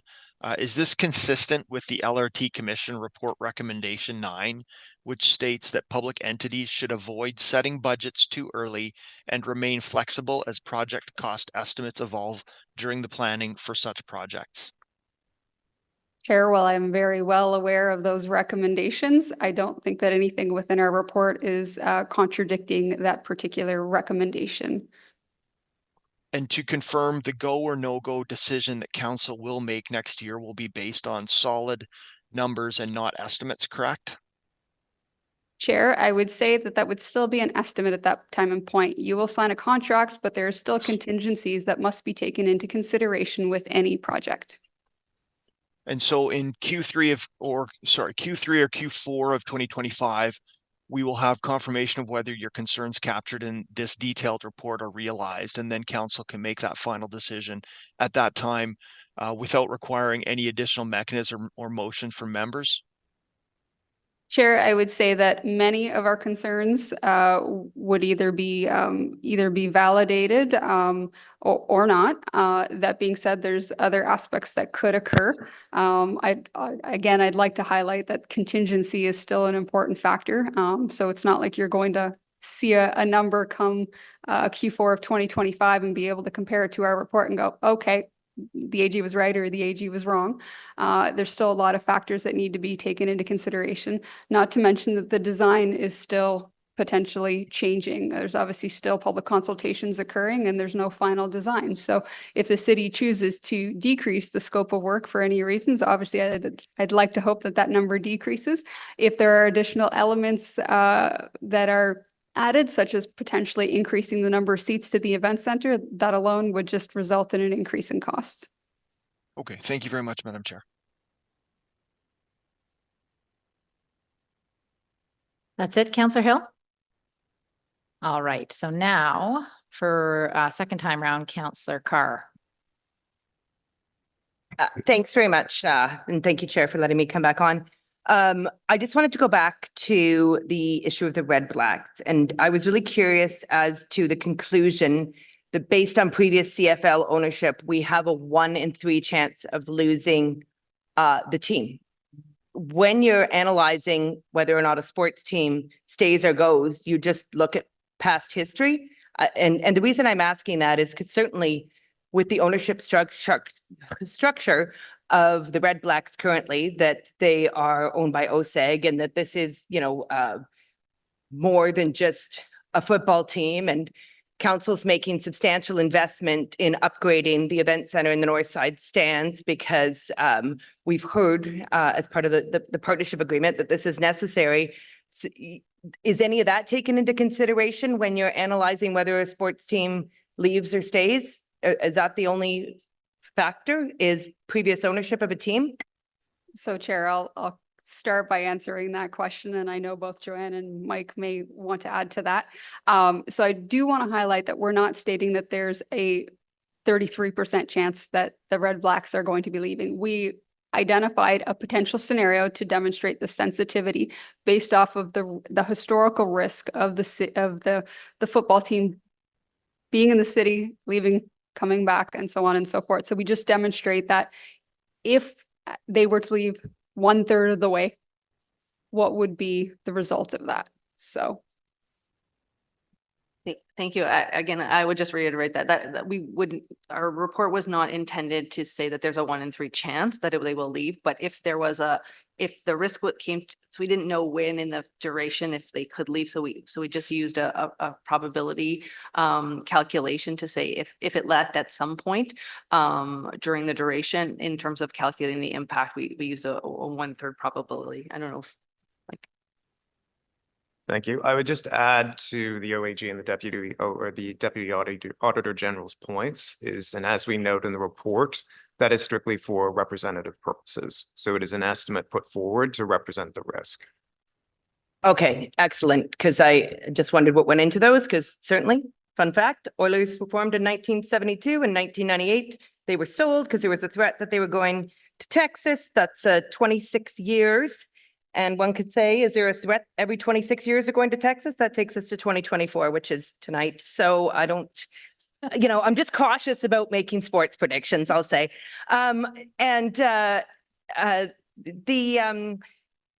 Just under clarification in the report, I don't know that it was part of the presentation. I was a little bit confused about moving from 30 events to 26. Was that again just illustrating what the sensitivity analysis? Thank you for the question. So what we represented in the report was that the original estimate that OSEG provided was the 26 events per year. And it actually was EY that increased that to 30 events per year. And we were just showing the difference. If it did only stay at 26, what the impact would be. And I would just add to that, that would be an example of how we could potentially demonstrate if the PWHL were not to play there. So in part, some of those increases were due to things such as the PWHL team playing there.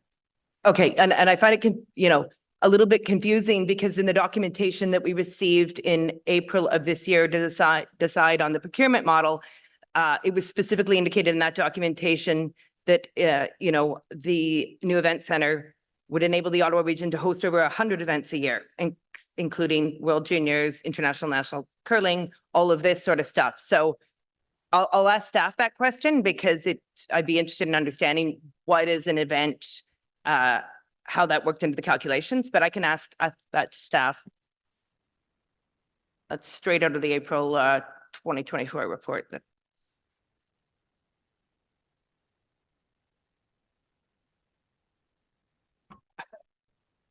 Sorry. Madam Chair, we're getting into conversation. Sorry, and I did want to just clarify that. So what was in the report was that it was an increase of 26 events as a result of the redevelopment, and then it was the projections increased it to 30. So it was an increase of. It's an increase. Okay, it's not always clear how that is, and I wondered that myself. Okay, I think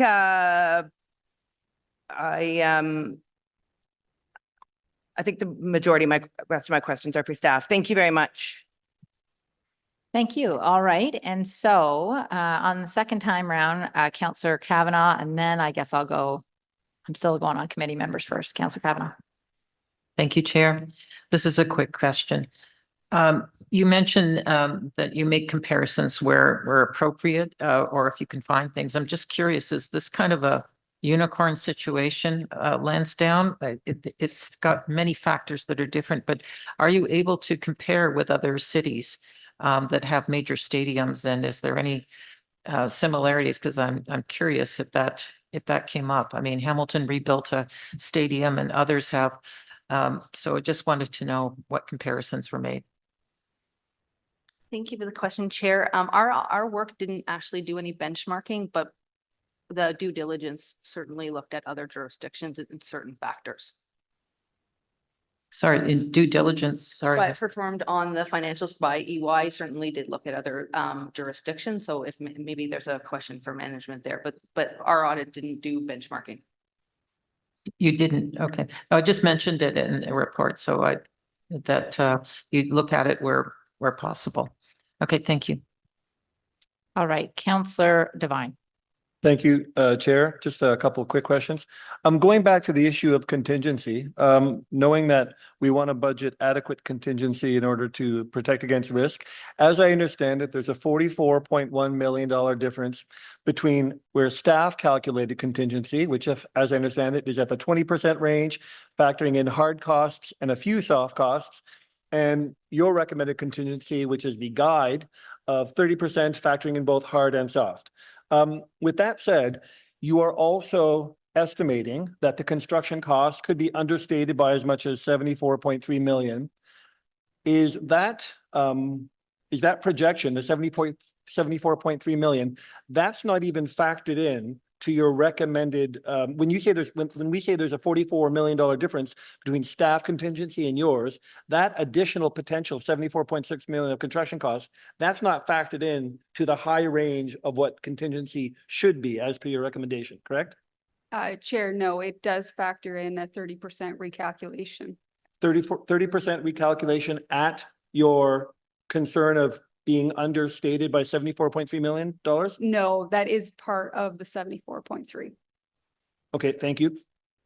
My next question, as I was going through the report, all of those bolded sections where you say cost could be overstated by X dollars, or the projected revenue could be overstated by X dollars, and the impact on waterfall distribution could be X dollars.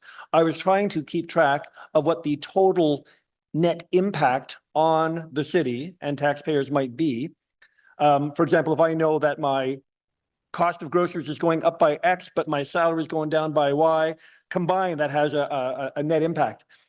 And forgive me if you mentioned this during your presentation, but did you clarify any one sum figure of what the net potential impact might be from potential cost understatements and revenue overstatements and the impacts on waterfall?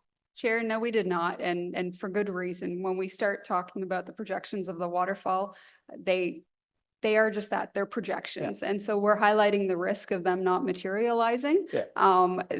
There could be greater gains, later on in the partnership that could make up for it, or again, they could be lower than what we're projecting. It was just to demonstrate the sensitivity. Great. Thank you very much. Thank you, Chair. Thank you very much. Councillor Menard. Thanks very much, Chair. So just to come back to your first recommendation, and it's not just an update of the guide, there's I guess a fundamental disagreement with the basis of the finding around how these costs and contingencies go forward. And so is your understanding that staff are now going to go back and they've agreed with the recommendation, it seems, but are they going to go back now and update the total amount that they say the project could cost or not? Chair, our recommendation obviously does not have staff recalculating the cost based off of what we're identifying in our report. The reason why we have an OAG response, even though management is agreeing with the recommendation, I think they're agreeing to review their overall guide. My concern that I had and the risk that I believe was still remaining is if we have a fundamental disagreement with its application and how you interpret risks in various projects and then apply that to contingency, they can update the guide all they want. We're going to get to the same result at the end of the day with another project. And that's where my concern was. We're trying to ensure that council have the most accurate information presented to them when making these decisions.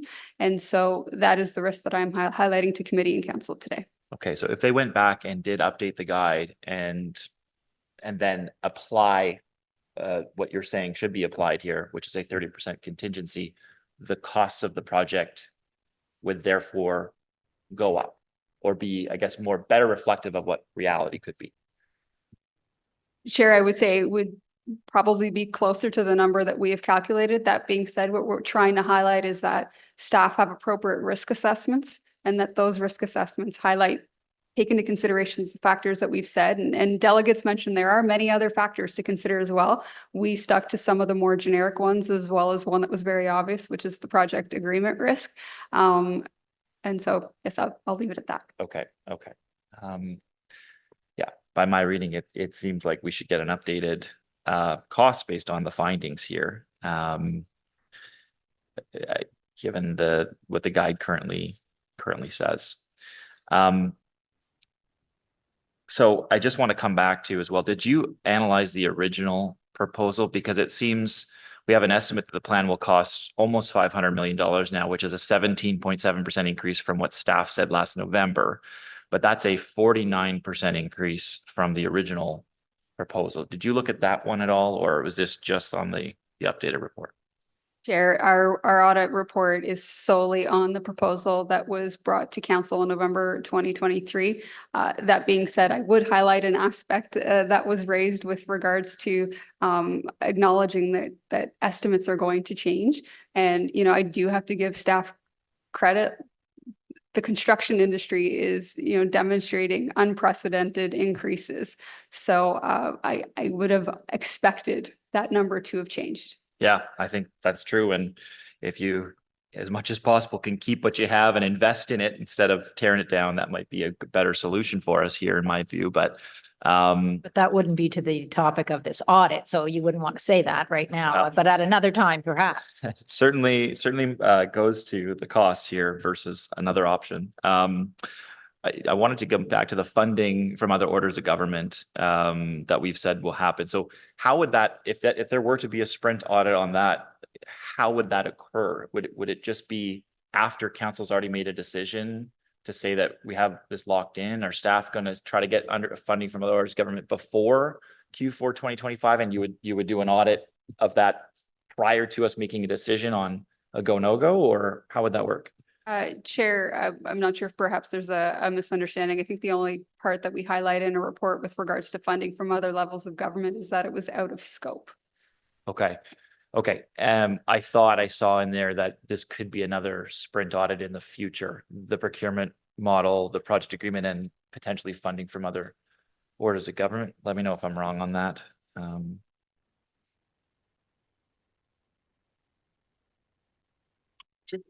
Sorry, just to clarify, I think what a possible audit could be is assumptions around the funds. So if there was ever an agreement with other levels of government, there wouldn't probably be much for us to audit. The assumptions around the funds from other orders of government. Okay.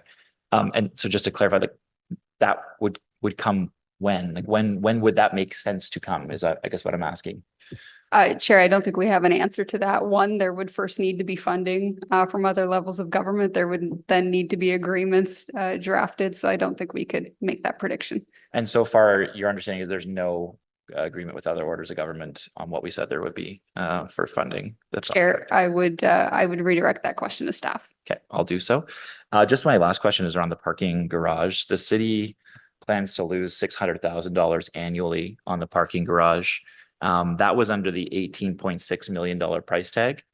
So under the $21.3 million cost that your audit seemed to land on as being more correct on a price, what would we be losing every year on the parking garage? Would it be closer to 700,000 or?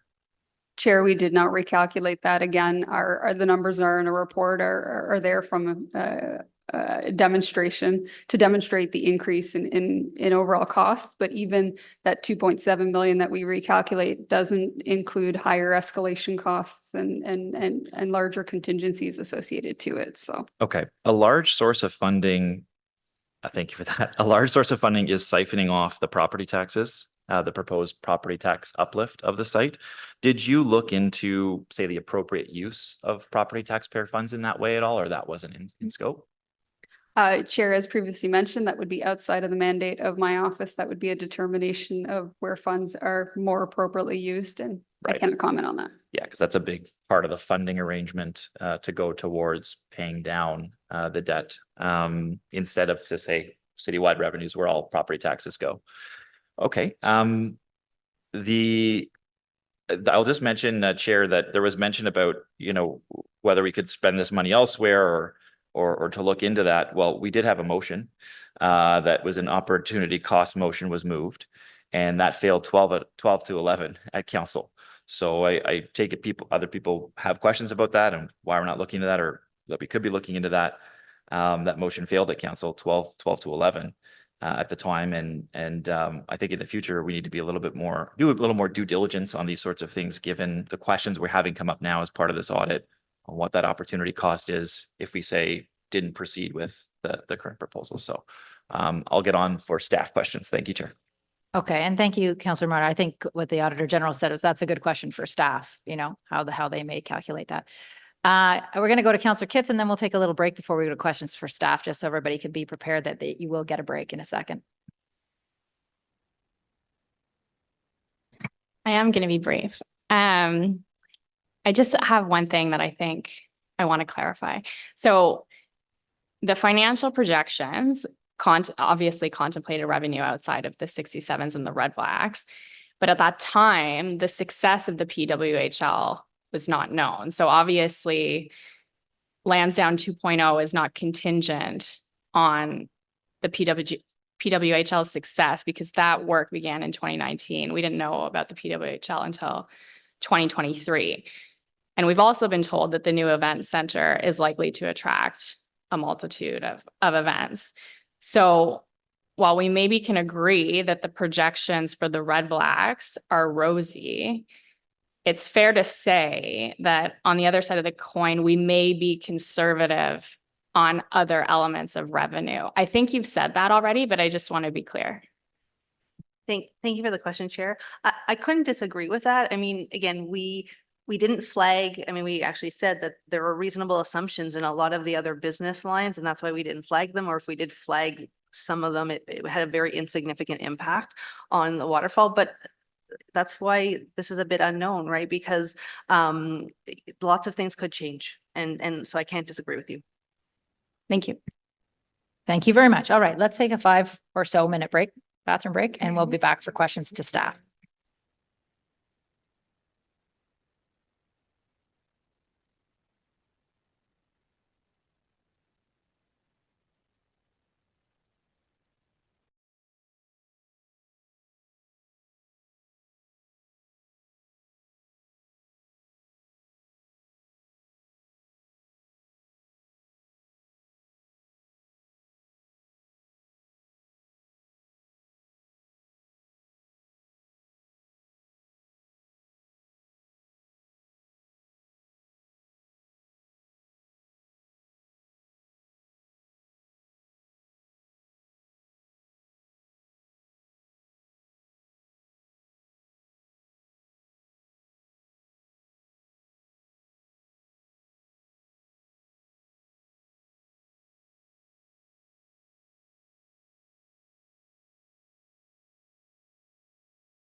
When we go to questions to staff, a polite reminder to our colleagues that our questions should be restricted to the report findings.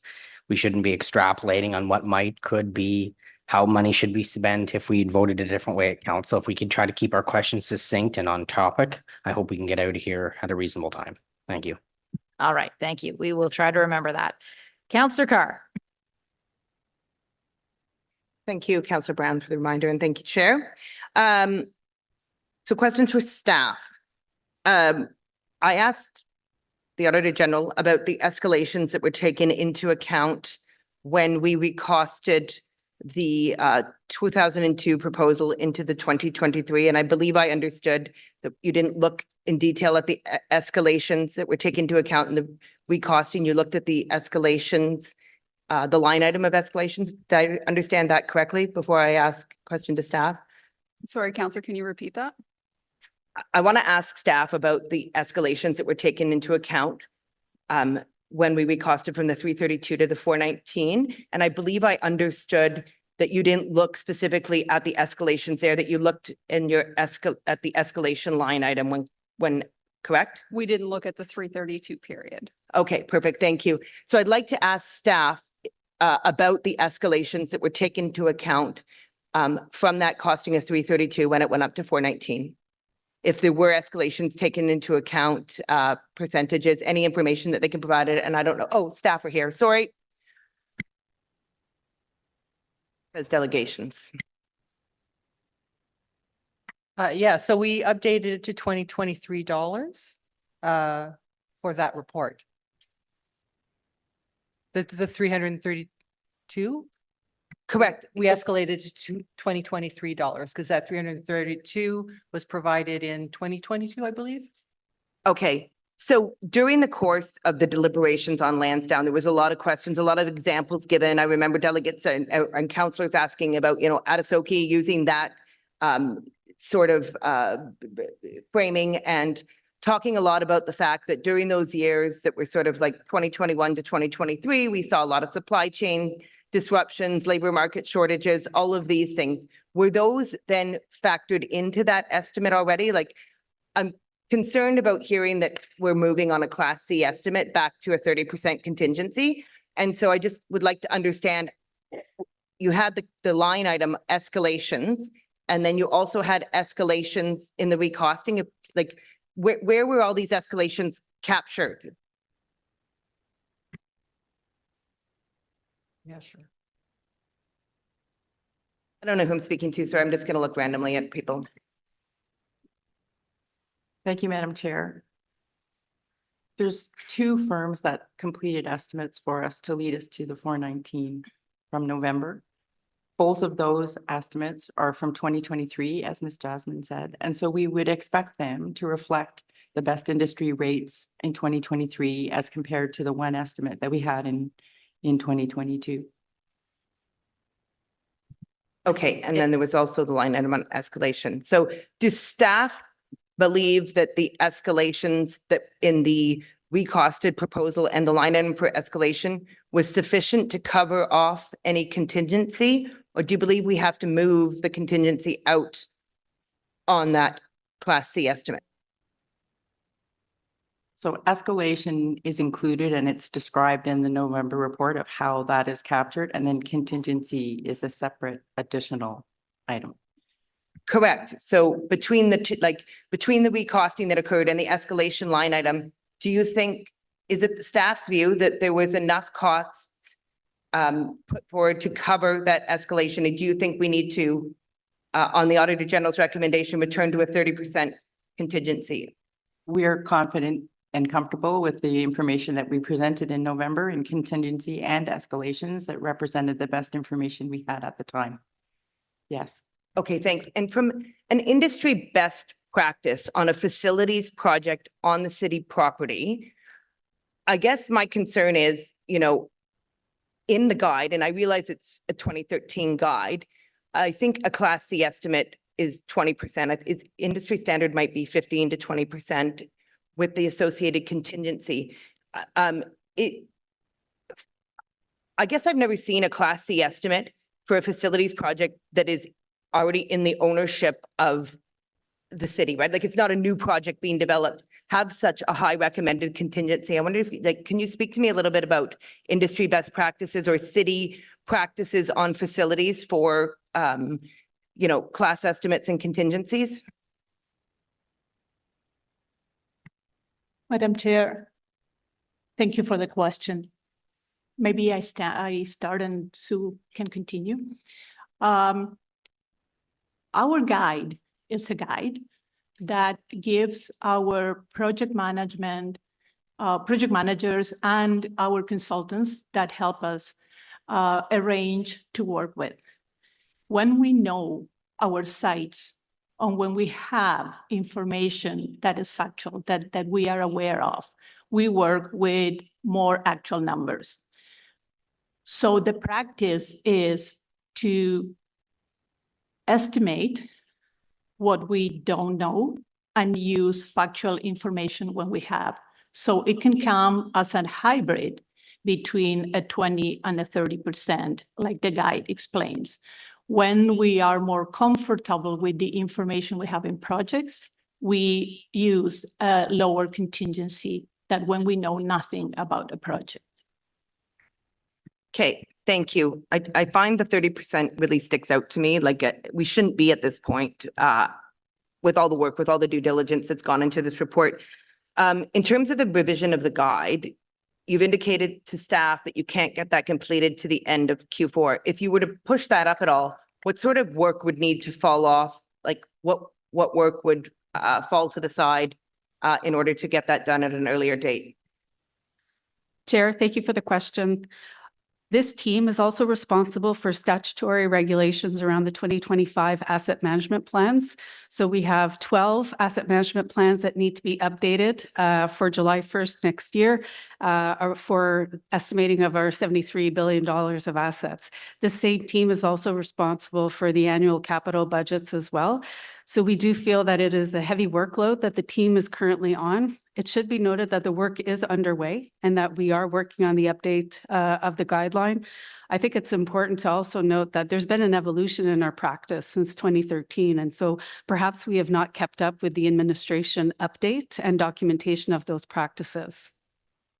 Okay, yeah, thanks. I certainly appreciate that things are probably out of date from a 2013 guide. Just with respect to the evaluation, the Auditor General's just completed the first sprint. In that report, it talks about a lot of the due diligence that was done, undertaking the contractors, Ernst & Young, others that were brought in. Can you speak a little bit to me about any other planned ITP, like independent third-party reviews or any other due diligence that's planned on that project and how that would fit in with the Auditor General reports? Because I'm actually a little bit concerned that we're bringing in all of these due diligence and we've got different conclusions. We're contracting this work out, to project management consultants, financial consultants. Typically when you have a large scale project like this, you would undertake a series of independent third-party reviews to review project management processes all throughout, financials, all that stuff. How is that going to work? And if we're going to be working with two sets of recommendations, if you can just describe the process to me. Thank you for the question, Madam Chair. Like we do on every project, we have a great number of tools in our toolbox to control budget, schedule, risk, scope, and even quality. This project, like any other project we do, will have third-party reviews on any element of the project if required. We'll have value engineering if we see we are departing from what we were originally planning on doing. We have a number of stage gates throughout the design that are going to be opportunities for us to review each of the decisions we made. We manage risk by manage budget, by manage scope, by manage even quality and decisions we make. Those are non-financial strategies that are going to allow us to keep the project within the budget that we estimate, knowing the risks that we know we have. We also work very closely with the industry. We monitor trends, we monitor departures from the normal practices, we monitor legislation, and we apply that lens on the risk management of the projects we deliver. For this project and for every other project we successfully deliver every year. Thank you. And all those documents will be public, correct? Any sort of third-party review, monitoring, issue logs, risk logs, any of that will be can be public? Absolutely. Thank you. Okay, and just my final question. What are staff's next steps pending, following this report? We are continuing with the site plan, and Sean can speak to that a little further. We are also continuing now with the detailed design of the assets. And once the detailed design is completed, we will come to council as committed by the end of 2025 after we tender the project with a final bid, which will be the actual final cost. Thank you. It will be the actual final cost. It won't be like a class A plus or minus 5%. Like it will be the actual final cost. Thank you for the question, Chair. Yes, it will be the final cost because we are coming after we close the tender and we receive the bids. I have 19 seconds. Is it possible to say it now if that final cost would be closer to the 419 that we've seen or the 500 million that we've seen today? Is it possible at this time to make a prediction? The construction cost we have in the latest report is calculated based on the best information that we had. And we cannot guarantee, we don't have a crystal ball. We believe we have applied all the contingencies and risk management strategies. And it's important to say that as part of controlling that architectural design, our goal is to make sure that we stay within that number. Okay, I'll leave it there for now. Thanks. All right, thank you. Councillor Lowe. Thanks very much, Chair. The estimation guide that was approved in 2013, is that a guide or is it a policy? Thank you for the question, Chair. It is a guide. Okay. Excuse me. So, but despite it being a guide, and I understand, in Pirates of the Caribbean guidelines, right? But there are some things that, given the size and scope of this project, there are some things that are things that we really should be looking at, including the possible risks and the soft costs, right? The guide states that things like soft costs should be included. But according to the Auditor General's report, it's only the hard costs that are included in there. Why were the soft costs factored out? The risks I understand because there are a lot of hypotheticals in there, but why were the soft costs factored out? Madam Chair, many of the soft costs, or a significant portion, were actual costs. If you recall, we did pre-planning work, we did zoning, official plan amendment work, we did due diligence work. We had internal legal fees, external fees that we added. So the actual costs were applied. So we didn't apply a 30% contingency on costs that we were seeing as actuals. So going forward between now and Q4 2025 or whenever that last skate's going to be, are there any additional soft costs planned? So Madam Chair, we're continuing with, as Ms. Duclos said, we're continuing with the architect to go through detailed design. We've budgeted for approximately 22 million of soft costs, and in the report we identified about 27 million. So we do have a buffer there if should we track past the 22 that we're tracking now. Okay, thanks very much. Do you believe that the results of this audit sort of materially change the project at all? Madam Chair, no, I think as Ms. Duclos said, that we stand behind the cost estimating that we had to bring it to the next stage gate. And as we said, we'll go to the final gate as council approved end of 2025 and see the not only the final tender price, but also the final air rights tender price, and then revise the funding strategy accordingly. Yeah, I think we'll get a lot of really good information at that time too. So to make an informed decision. Thank you.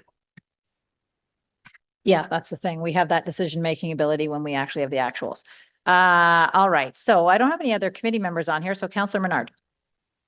Thank you very much, Chair. Just want to come back to that sort of final decision piece.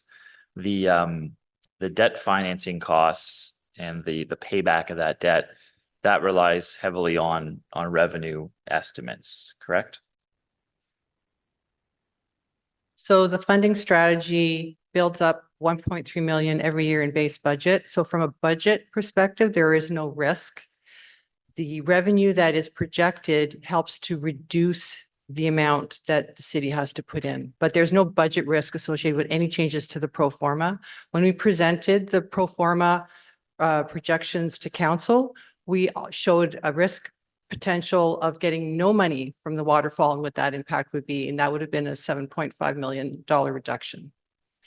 Right. So I guess if the waterfall projections come back differently, we'd have to make that up some other way to be able to finance the debt. And I guess when I say that, I just mean, I know we're starting earlier and we're putting in debt prior to the project actually potentially starting year by year to build up a type of reserve through debt.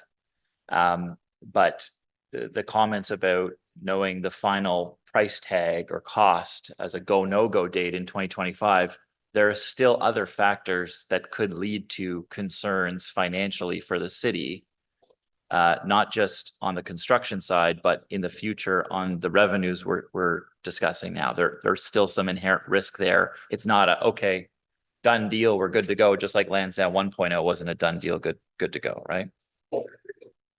So in terms of the funding strategy, we would be coming back in 2025 with the new numbers and what the new funding strategy would be. And that information would be available to council as part of that final decision.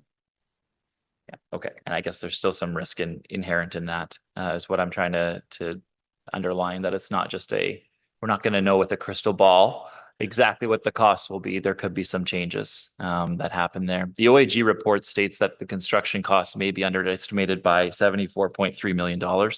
It goes on to note that more modest revenue projections could lead to another 10 to 30 million in reduced waterfall distributions over the life of the agreement. The 74.3 million represents additional possible debt, and the 10 to 30 million represents a possible shortfall on the expected revenues to service the debt in the future. Will the debt, if these scenarios are realized to city staff, what happens? Will debt simply be higher and the servicing of it be more costly and take longer? What occurs?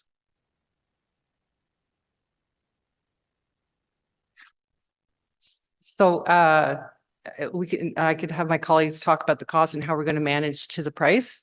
But yes, it would increase the amount of debt that we have to issue. Let's say, for example, it did go up by 74 million. That would be an extra 3 million in debt servicing, a little bit above that. And we would have to build that into the funding strategy to figure out whether or not that's affordable.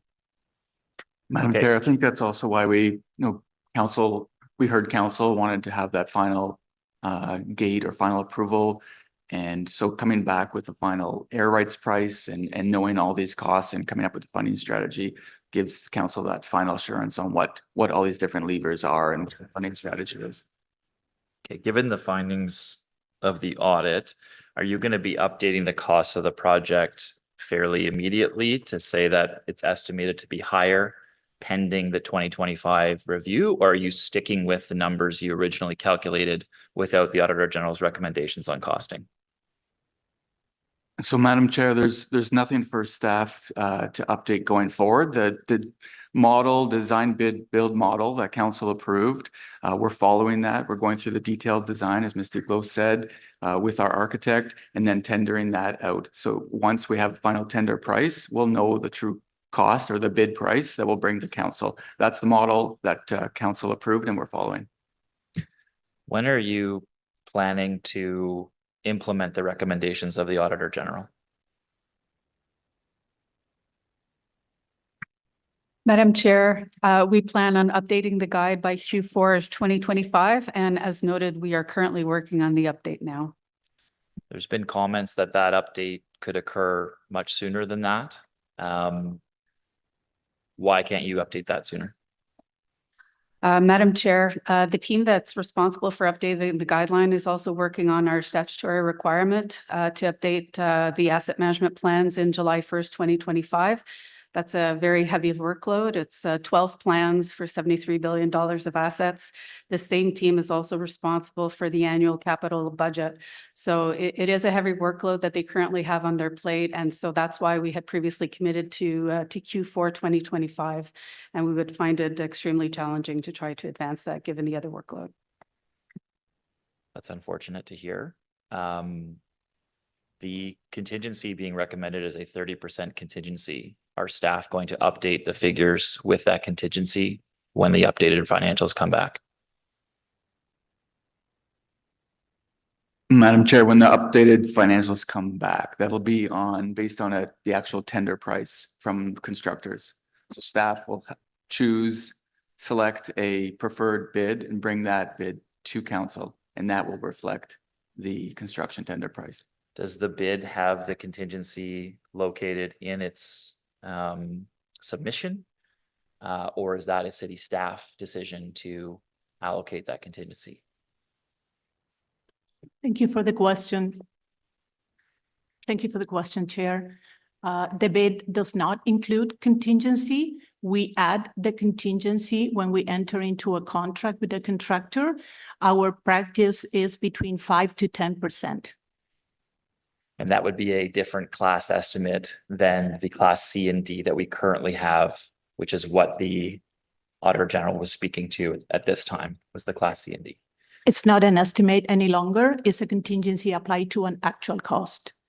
Yeah, so I guess the question is, why wouldn't you update your figures now, given that you have the report in front of you that recommends updating that class C with a 30% contingency? Therefore, the more likely cost of the project. What's stopping you from doing that?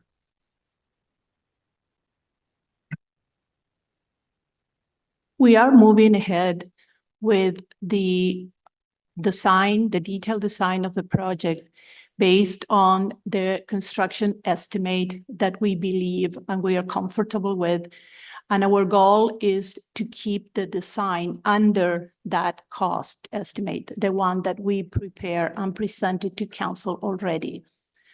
The update of the guide at the end of 2025 will be an exercise of documenting the practices on risk management and other updates that are required after a number of years that we are currently doing today on the delivery of our programs. Okay, I guess there's a fundamental disagreement there. The Red Blacks are currently slated to stay in the city until 2032. That was a guarantee that had come back from OSEG under the last negotiation that council allowed for the changes to the project agreement. Is that being updated, or is that 2032 date remaining?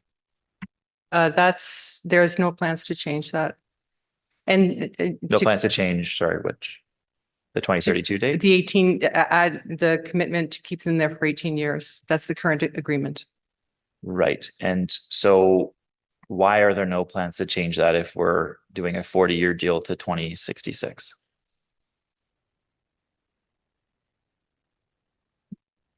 There has been no request to extend it further. That was the guarantee that they had agreed to. Okay, so If council chooses to direct us to include that as part of the new renegotiation, we could include that as on the list. Yeah. I mean, the question was asked directly of OSEG if they would extend it, and they said they saw no reason to. I guess the concern is we might spend $500 million putting up a new stadium and then not have a team after 2032. So that's a concern, obviously. Do you see that there's risk in that approach? So Red Blacks represent 1.3 million out of the 16.4 that we need for debt. it's a very small number compared to the total. When we look at the 23-24 results, they were under budget, but the overall results were better. So the overall business makes up for itself. We underestimated events going forward. So if you looked at the results in 2023-24, you'd actually improve the projections going forward because they've actually made up for it in other areas. So yes, Red Blacks is fundamental to the business, but it's not detrimental to the business. Okay, I mean, it's a concern just, you know, for me that we don't have that guarantee, given the amount of money that the city would be spending on the project potentially. Another reason the OAG report believes we are underestimating the cost of Lansdowne 2.0 is that we did not align with our own cost estimate guide by estimating the relocation and allocation of utilities by only 1.6% of hard costs, which is far below the 5% minimum in the 5 to 10% range. So yeah, our city staff going to update that figure fairly immediately to be in line with it, at least the low minimum standard of 5%. And Councilor Net, after this, you're done your 5 minutes. So Madam Chair, the 5 million that staff have put in there, we're comfortable with that, knowing that from 2022 to 2023, we reduced a tower on the site, so reducing load from utility load. We reduced also the retail component by about 50,000 square feet. We know we, as council policy, are putting in a LEED certified event center. As Ms. Duclos indicated, we will be working through detailed design, and part of that work is reaching out and working with the utility companies on detailed design of the utilities, and we'll know the price when we know the construction tender price for council to decide. Okay, so you will not be updating to the figure identified in the No, wherever you are. So council will have the final price, which includes all the price for utilities, for constructing. We'll have that in Q4 2025, and we don't see a need to update that because the price we put forward is something that we believe we can defend in terms of the 5 million. okay, so it won't be updated in 2025 when you bring back those costs. It'll stay where you already estimated it. Stays as part of the cost estimate, correct? Okay. I'm done for now. So okay, I'll come back on. Okay, thank you, Councillor Kavanaugh. Thank you, Chair. My question is, I asked this to the auditor. She was looking for the information on Lansdowne 1 in terms of a comparison of estimates and actual cost, and that was not provided. Why was that not provided, and can it be provided now? Yes, Madam Chair. Unfortunately, if that was not provided, that was not our aim. Our aim was to provide the auditor with all the necessary information they needed for the project and in the 2.0 project. So that's something we can look at. Is it possible to provide it now to the committee, to council? I don't have that information for me today, but that's something we can certainly take away and look to provide that. You can provide. Okay, thank you. Yeah, I think the Auditor General has a comment. Chair, I just want to add that we were informed there was not a Class C estimate, which is why we weren't able to get that information. The what estimate? There was not a Class C estimate. Okay. Okay, but we can get that information now if council wishes. Yeah, Madam Chair, I think it's just a clarification on what information. I mean, certainly there's costing information that we can provide. Okay, it was a comparison of estimates versus actual costs for Lansdowne 1. We'll take that away. Thank you. Okay, thank you, Councillor Kavanaugh. Councillor Devine. Thank you, Chair. I just want to make sure I understand that last question with regards to Lansdowne 1.0 and AG seeking a comparison between estimate and cost. Because I believe I understand the rationale for that request, because we want to have an actual comparison between class and final. Are you saying that please help me understand this. Are you saying that so I guess this is question to AG, that the Lansdowne 1.0 differential between estimate and actuals you were seeking for was from a Class C estimate, or that you were told that it wasn't a Class C estimate? Chair, yes, we were trying to essentially compare apples to apples. Staff were telling us that they felt comfortable with the site because they had knowledge of the site. They obviously had knowledge of the site for Lansdowne 1.0 as well. So I wanted to, my team wanted to be able to provide credit where credit was due. If they could demonstrate that their past knowledge did assist with estimates, there would have been some support on that end, or potentially the other. We asked for information with an unbiased opinion. We wanted to be able to use that comparison to determine whether or not the statements they were making had actual legitimacy behind them. So additional support. We work on a facts basis. So we were looking for the facts to determine whether or not that was well supported. And thank you. And I'll just stay on that for a second. And to the AG, you were told that you could not be provided with that. Counselor Devine. Yes. These are questions to staff. All right, staff, can you clarify what was the reason why you were not able to provide the AG's office with that comparison between Class C estimates and final costs over Lansdowne 1.0?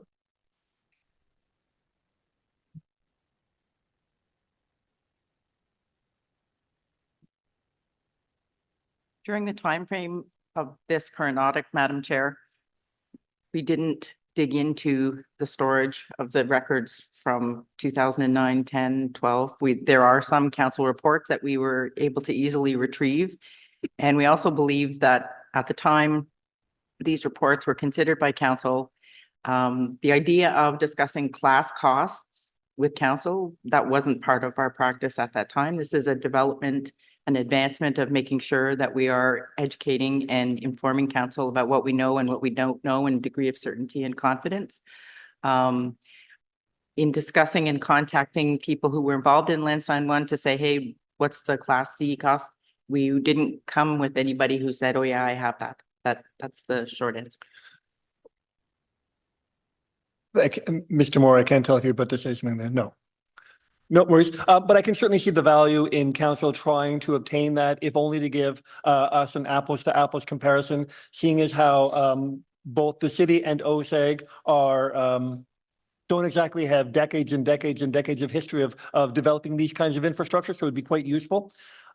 Going back to the question of utilities, Mr. Moore, I was going to ask a question about staff's response to the differential between the AG noting that it should be a 5%, a minimum 5% allocation. Staff put up a $5 million cost estimate, which is 1.6. Can I just ask, I assume when we finally get the actual bids, we will see what the cost for utilities will be. But in staff's recommendation of $5 million, i.e. 1.6, were any discussions or consultations had with our utilities providers, factoring in the relationships we have with them? Did they provide information to us that helped us come to that 1.6% allocation? Madam Chair, the 5 million came from our knowledge of the site, where utilities are, our experience with the 1.0 project, the loads that are required for utilities, and the next stage is going through a detailed design with utility companies for that next step of work. And if I could take a moment to clarify, I apologize, I was a little bit confused on the Class C estimate, the last question. I was thinking the 2022 report, but as indicated, we didn't have the Class C estimate and the estimating from 1.0, which is why we couldn't provide it. So yeah, I was just confused that the estimating was asked from the 2022 report, but so we don't have that information readily available, which is why we couldn't provide it to the AG. Well, Councillor Devine's turn, but I think that's clarification if you want to make it further clarified. Are you asking if I don't mind ceding to Councillor Kavanaugh? Sure. Councillor Kavanaugh, if you need further clarification, go ahead. Okay. Earlier you said that you can provide us with some information, so I'm just a little puzzled. So are we going to get information? We're trying to get a comparison about what was estimated for Lansdowne 1.0 versus what it actually cost. And I apologize that, it got confusing about, Class C or whatever, but can we get some kind of comparison versus, I think what we really want to know is what the estimates were versus actual. So is that still possible? Yeah, Madam Chair, I apologize for the confusion. I was thinking of the 2022 estimating that we have, but going back, we really only have the reports to rely on, the council report, and I'll let Ms. Johns speak further to that. We would be able to do, we have documented the council approvals at the time of the Lansdowne, and we would be able to access what the completed cost based on our financial record. So we would be able to provide something. What I'm not sure is if we have earlier versions of estimates leading up to what was presented to council. You're not sure if we have earlier versions of estimates on something that big? I'm sure we have earlier versions of estimates because it would have been iterative. The ease of retrieving those and having them be an apples to apples. Okay, well, we need some sort of measurement of what estimates versus actual costs. And I realize there's different stages, but can we have something that shows the difference of estimates versus actual costs? We'll do our best, Madam Chair, to retrieve what we have on Lansdowne, yes. Okay, thank you. Okay, Councillor Devine. Thank you. You were mentioning back in terms of contingency, when we get you were mentioning that when we finally get a tender price that we've from the winning bid, that we would apply a contingency of 5 to 10%. Can you explain what is the, if it can be explained briefly, what is the criteria whereby we would decide whether to apply a 5% or a 10% contingency on that bid?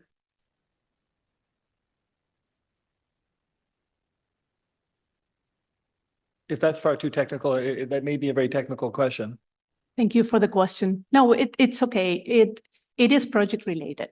It is basically based on the complexities of the project, based on the market conditions at the time, market in general. It based on, for example, are there strikes happening at the time of the project? So we assess the industry at the time, and we choose the contingency. We normally go with 10%, but we have many projects that we have done less than that. And I'm going to assume that if market fluctuations continue in the manner in which they do, which by Q4 of 2025, I don't anticipate a far rosier outlook in terms of those fluctuations. I'm going to assume we're going to be erring on the side of caution for the higher range. My last question. So when you present the bid, and here's what I'm trying to understand, that when we finally vote in Q4 2025, go, no go, we will have a bid of reliable costs. And then we also, I assume, have an updated funding strategy. So briefly, is that correct, that we will be having an update on the costs and an update on the funding strategy all at the same time? That's correct, Madam Chair. With that said, going back to the funding strategy, currently, with regard to the Red Blacks, currently it's based on 5% projected annual growth, and yet 2023 saw lower growth. I don't know yet what 2024 will include. When we update the Red Blacks percentage of that funding strategy, will that line item be more reflective of recent experiences from the Red Blacks? So when we come back in 2025, we will update the projections based on known information since 2023, but that would also include any additional events that have occurred over that period of time too. But I just want to clarify that the 5.9 is over the first 6 years. And the intent of the 5.9 was to rebalance the base that you're projecting out for 40 years like that. And so we had such low attendance because of the pandemic, where the 5%, and it assumes a playoff year. So there's an average there, whereas a jump up in playoffs, it varies between 3 and 5 and other percentages. And so that's just to rebalance the first 6 years. After that, it's 2%, 3%. Which is far more modest, far more conservative. And is it fair to say that that more modest conservative 2% for the rest of the term could be seen as a bit of a mitigating factor, knowing the history of sporadic presence we have with professional football in Ottawa in the first place? It's just a general trend line at that point. We can't project. Okay. With regards to the other revenue projections, when we get that funding strategy, by that point, forgive me if I don't know the answer here, or I should, but by that point, will we have had a bid on the air rights? And so will that be part of the funding strategy, or will that still be an unknown? That's correct, Madam Chair. We'll have the air rights bid as well as the construction for the public facilities. And then the last item, when we have that funding strategy, by that point, will we know whether or not we have secured other levels of provincial or federal funding? Or is that revenue that we are hoping to recoup post-bid, post-approval?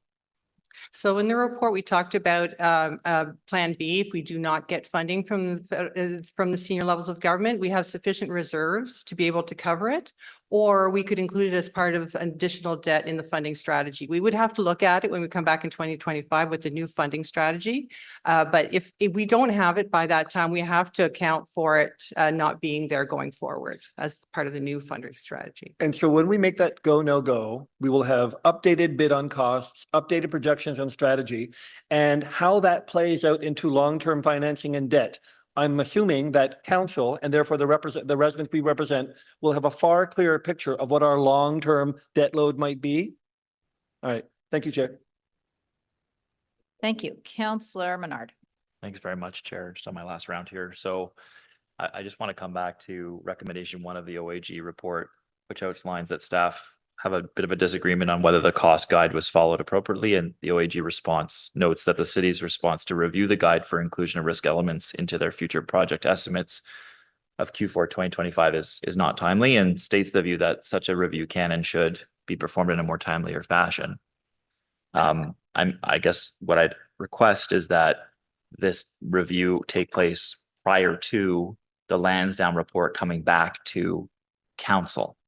Now, that's not necessarily July 1st that in 2025, but can I hear from staff that you're committed to do that review and bring that back prior to the Q4 2025 deadline that the Lansdowne report is supposed to come back? That's a pretty flexible timeline, I'd say. Ms. Johns, do you have the project plan in terms of more exact timeline? Madam Chair, based on the due date of July 1st, 2025 for the asset management plans, I think we were allowing our some time after that, since budget would also be coincident with that time, and it's my same team. So I can't, we have a prediction, we have a forecast of when the tender result will be coming back, and you're asking, could the guide come before that? That's correct. I think it's important the guide comes before that, given the recommendations, and that gives you extra flexibility with timeline past July 1st. If we're talking Q4 2025, that seems to be plenty of time prior to the report coming back.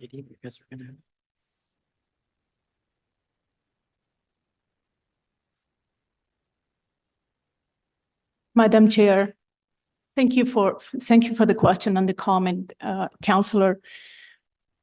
The guide is going to be updated for estimating other projects coming down the road. When we come to council in Q4 of 2025, we're going to have the actual. There is updating the guide before we come with those actuals earlier. It's not going to change the actual cost of this project that we are going to get in Q4 of 2025.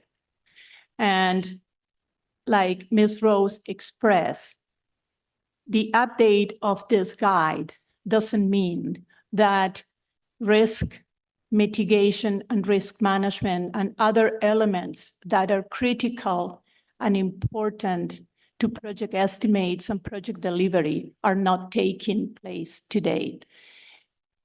The guide will document all the practices and all the project management systems updates that we've done in our department since that guide was issued back in 10 years ago. It doesn't mean that we are not applying risk management and proper cost estimating. Thank you.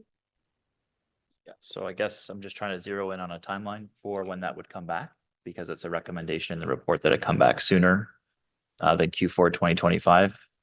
So can we direct you to come back Q3 2025? Is that a reasonable direction given the July 1st date? That is something that would, again, advance Madam Chair, just a point of order. That work? Counselor, what are you doing? A point of what? What I'm hearing is that these are not connected. That staff are proposing to bring this back on a timeline that's commensurate with their current work plan. And I don't know that the pressure to try to accelerate that is linked to any value that we're going to get in the Lansdowne final proposal. So Fair enough, Counselor, but Counselor Menard has the right to ask if he could put in a direction to staff. I would say that if staff are going to contemplate this, they may want to have a list of projects that may have to move or be taken off the table or something, whatever the impact of that would be, before we just go ahead with the direction. But Counselor Menard, you can certainly ask for that. Yeah, I mean, I'm asking for it.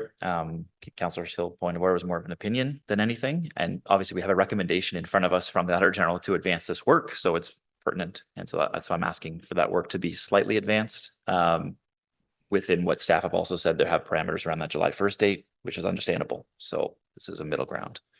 So I'm asking if we can direct staff to come back in Q3 of 2025 with that update. Madam Chair, we would have to understand, there would have to be an impact to the workload. Obviously, we wouldn't impact our statutory requirements, so we would make sure that we continue to prioritize our regulatory commitments, and we will better understand what other projects would be implicated by adding this a little further ahead than planned. Okay, so you'd have to contemplate whether you would accept that direction. You want to give them some time? Think about it at council or in between now and then? That's perfectly fine. Okay. Thanks for that. Just coming back to some final questions. The project agreement update was mentioned in the audit report. And the update that has been ongoing for some time. This, to my understanding, was due. We had previous reports that said this was going to come back earlier. Can you just give us an update on where the project agreement discussions are and when council is going to hear about them?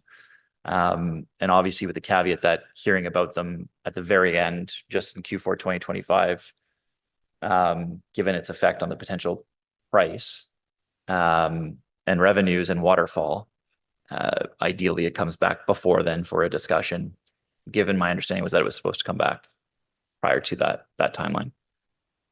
Madam Chair, in April of this year, we reported that we'd come back with the project agreements with the bundled package of the air rights, the construction tender price for that final gated decision by council. Yeah, and in previous reports, it was supposed to be sooner than that. So I guess I'm asking,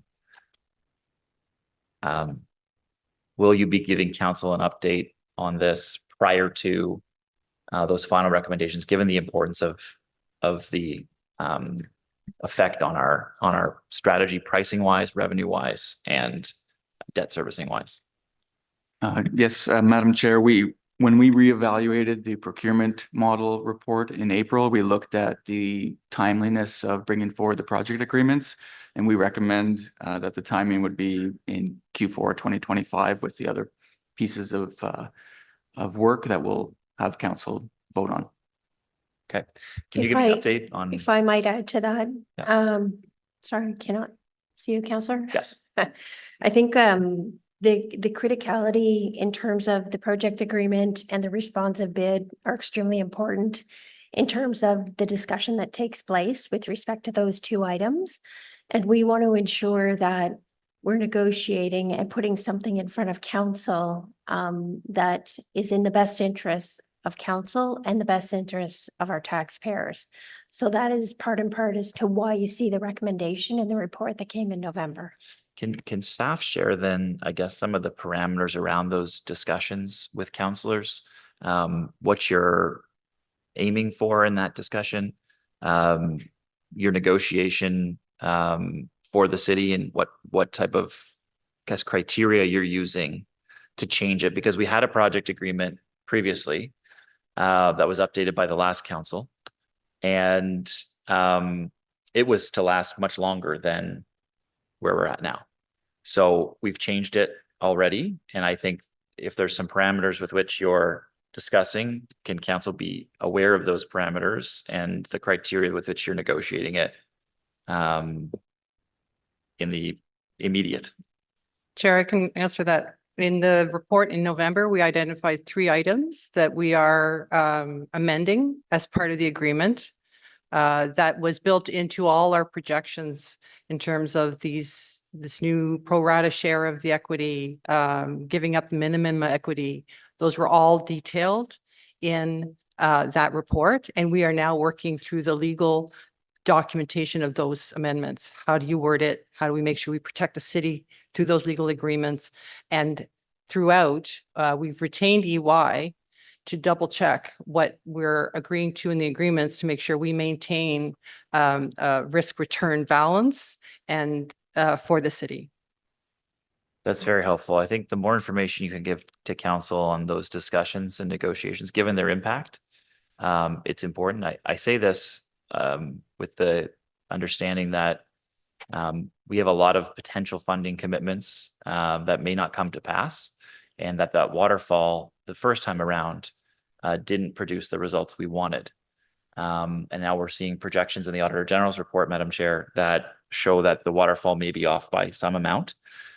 So the more council can be involved in advance of having just a drop dead deadline where we're not seeing it for very long beforehand, the better, in my view, given the issues and problems we had with the first waterfall agreement and the project agreement.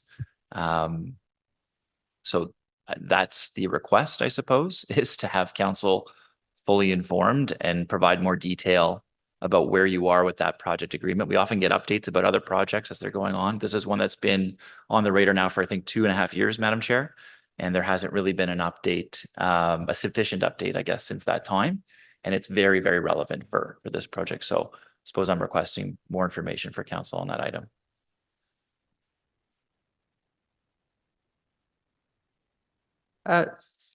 So we would have to take that away. I'm not sure if that would impact the negotiations. If we started sharing some of the details of those negotiations, we are staying within the framework that council agreed to. There's 13 items. We're sticking to that framework. We're not veering from that in any way, shape, or form.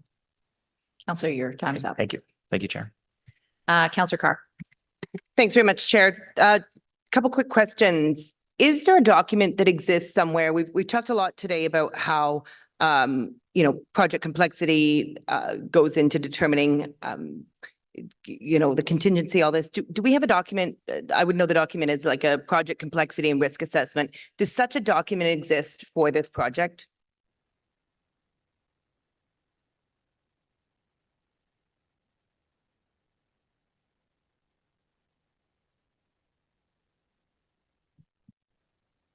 The work that would, Madam Chair, the work that's been done collaboratively across everyone involved in the team recommending to council in November considered a list of issues. I'm trying to recollect whether we documented them all together in a risk register or not.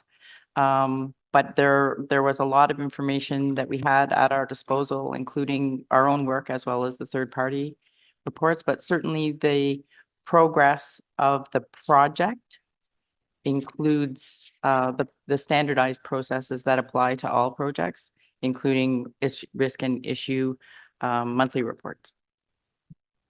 Okay, if I could just add, Madam Chair, yes, just wanted to clarify, yes, we did have a risk registry for the project. As Ms. John said, tracking all the various types of risks that could be applied to the Lansdowne 2.0 project and tracking them. Okay, but there was no consolidated assessment of the complexity and risk together. Well, it would be through the risk registry that we tracked in terms of risks that are high, medium, low, and tracking those and maintaining and making sure that we accounted for the high level and medium risks.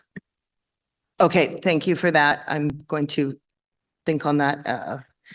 There was within the Auditor General's report, there was a comment about demonstrating the sensitivity analysis and the potential with the red blacks last year and the implications it would have on revenue for the waterfall. Is there any intention to update the revenue projections that we received? I think it was from EY or was it KPMG last year in advance of the final being presented to council next year?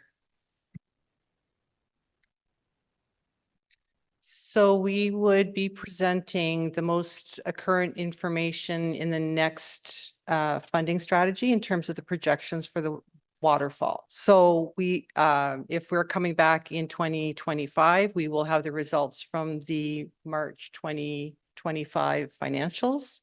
And any changes to the business, like a new women's hockey team, all those would be added to the projection as part of the final funding strategy. Oh, okay, perfect. I just wanted to make sure of that because certainly looking at the years after the pandemic and making decisions is difficult. So it would be good to see those. And then just in terms of the guide that we're talking about, which I managed to find on SharePoint and all the associated annexes to it, what are the, like at this point, what are you anticipating updating? Like it's a fairly generic guide, like, you know, classes aren't broken down, the difference between costing for like a facilities project that the city owns versus an IT project. There's not really a lot of discussion about roles and responsibilities. What at this point do you anticipate updating in that guide? Thank you for the question, Madam Chair. There is a scope that was identified, and it's to exactly what you just said. There is a need to enhance the facilities related assumptions and support and annexes. And it's through things that have happened since the guide was published. And I would include in that the recommendations of the inquiry. I would include in that council's awareness of classes and the progress that we've made in communicating to council of the stages of a project. And as Ms. Duclos has already mentioned, there are many practices that we are not documented in the guide. So it would be to better capture what our current practices are and have that document match what our business process is. Okay, I've got lots of questions on that, but I recognize it's a little bit beyond the scope of this conversation. Thank you very much. Thank you very much. Seeing no other speakers, I just have a couple of comments and questions myself, just on following up on Councillor Carr's comment about the guide. We seem to be talking about the guide as this updating being very, very important to do. But what I also heard in today's discussion is that because there's been so many other guiding, well, directives, you know, events that have taken place, does staff anticipate that the guide will have in it something that we've not done at all in this project so far? It seems to me you're sort of keeping up with things as they go, but it's not necessarily in the guide. Would that be fair to say? Yes, Chair, that would be a fair statement. And we'd also take the opportunity to take a full scan, environmental scan of best practices as well. Thank you. I just didn't want to leave people with the impression that, you know, we're only basing it on what was said in 2023, that even though it's not updated, there's still, you know, you're still actually changing the way you do things. The other thing I was going to ask is, you know, I'm hearing some councillors talk about, you know, definitely the costs are concern and, you know, as costs go up, but then I'm also hearing councillors say, but what about adding in a bigger arena and putting a roof on the north side stands and those types of things? So I guess my question is, what if we start to go down the road of that, where councillors are asking for many more things? How does that change our risk and our numbers here, what we're talking about right now? Madam Chair, as an example, the Turner and Townsend did a benchmarking report for the city.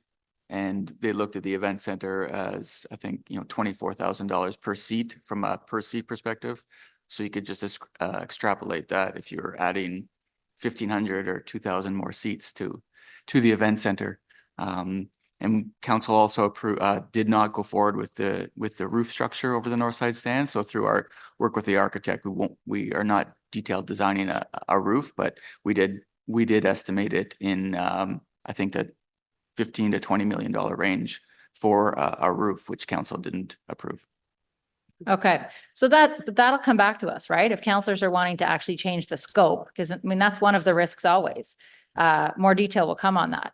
Yeah, no more sorry, Madam Chair, no more details coming forward. Those decisions were made in November 2023, and we're moving forward with a detailed design of the facilities based on the decisions made in November.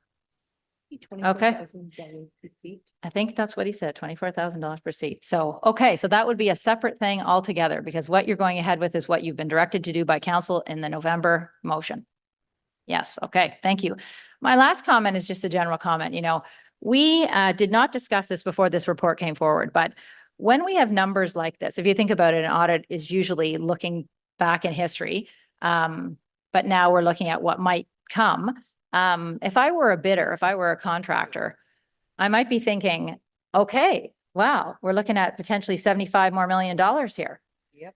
And I think, you know, this whole audit is about risk and contingencies and all the rest of it. Yet the message to the community may be that we actually believe it might be $75 million more. So to me, this was the biggest risk of all, was this number being out in public. And that, you know, as if I were a contractor, I might say, wow, that's great. I'd love to see that. $75 million more going into my quote now tomorrow. So I wonder if staff have a comment on that very risk. Madam Chair, as a municipal government, we have very transparent budget information that we include in our documentation. And so this is information that the industry has at their fingertips as well. So this is why it's very important for staff to be realistic in estimating project budgets and being reasonable in those costs, so that part of our job is to be caretakers of taxpayers' dollars and make sure that we spend within our means and that we keep projects as affordable as possible. So we need to stretch that tax dollars and being able to do more with what we have. That's our job. All right, thank you for that. And I would say if there are contractors listening, they may want to contemplate that we are trying to keep this within the lower number. And if it isn't, you know, that's the question councillors have, you know, are we going to agree to this in the end at that cost, the lower number or the higher number, or what dollar will it be that we finally agree on? And that's a decision that still has to come. But anyways, we have an Auditor General for a reason. We are so lucky to have one. And so the Auditors General of the world, they make sure you realize what the risks are when you go forward with a project. And that's what we've been discussing here today. And I'm very appreciative that we have had the ability to have this report and get this heads up to pay attention to what we might need to be paying attention to.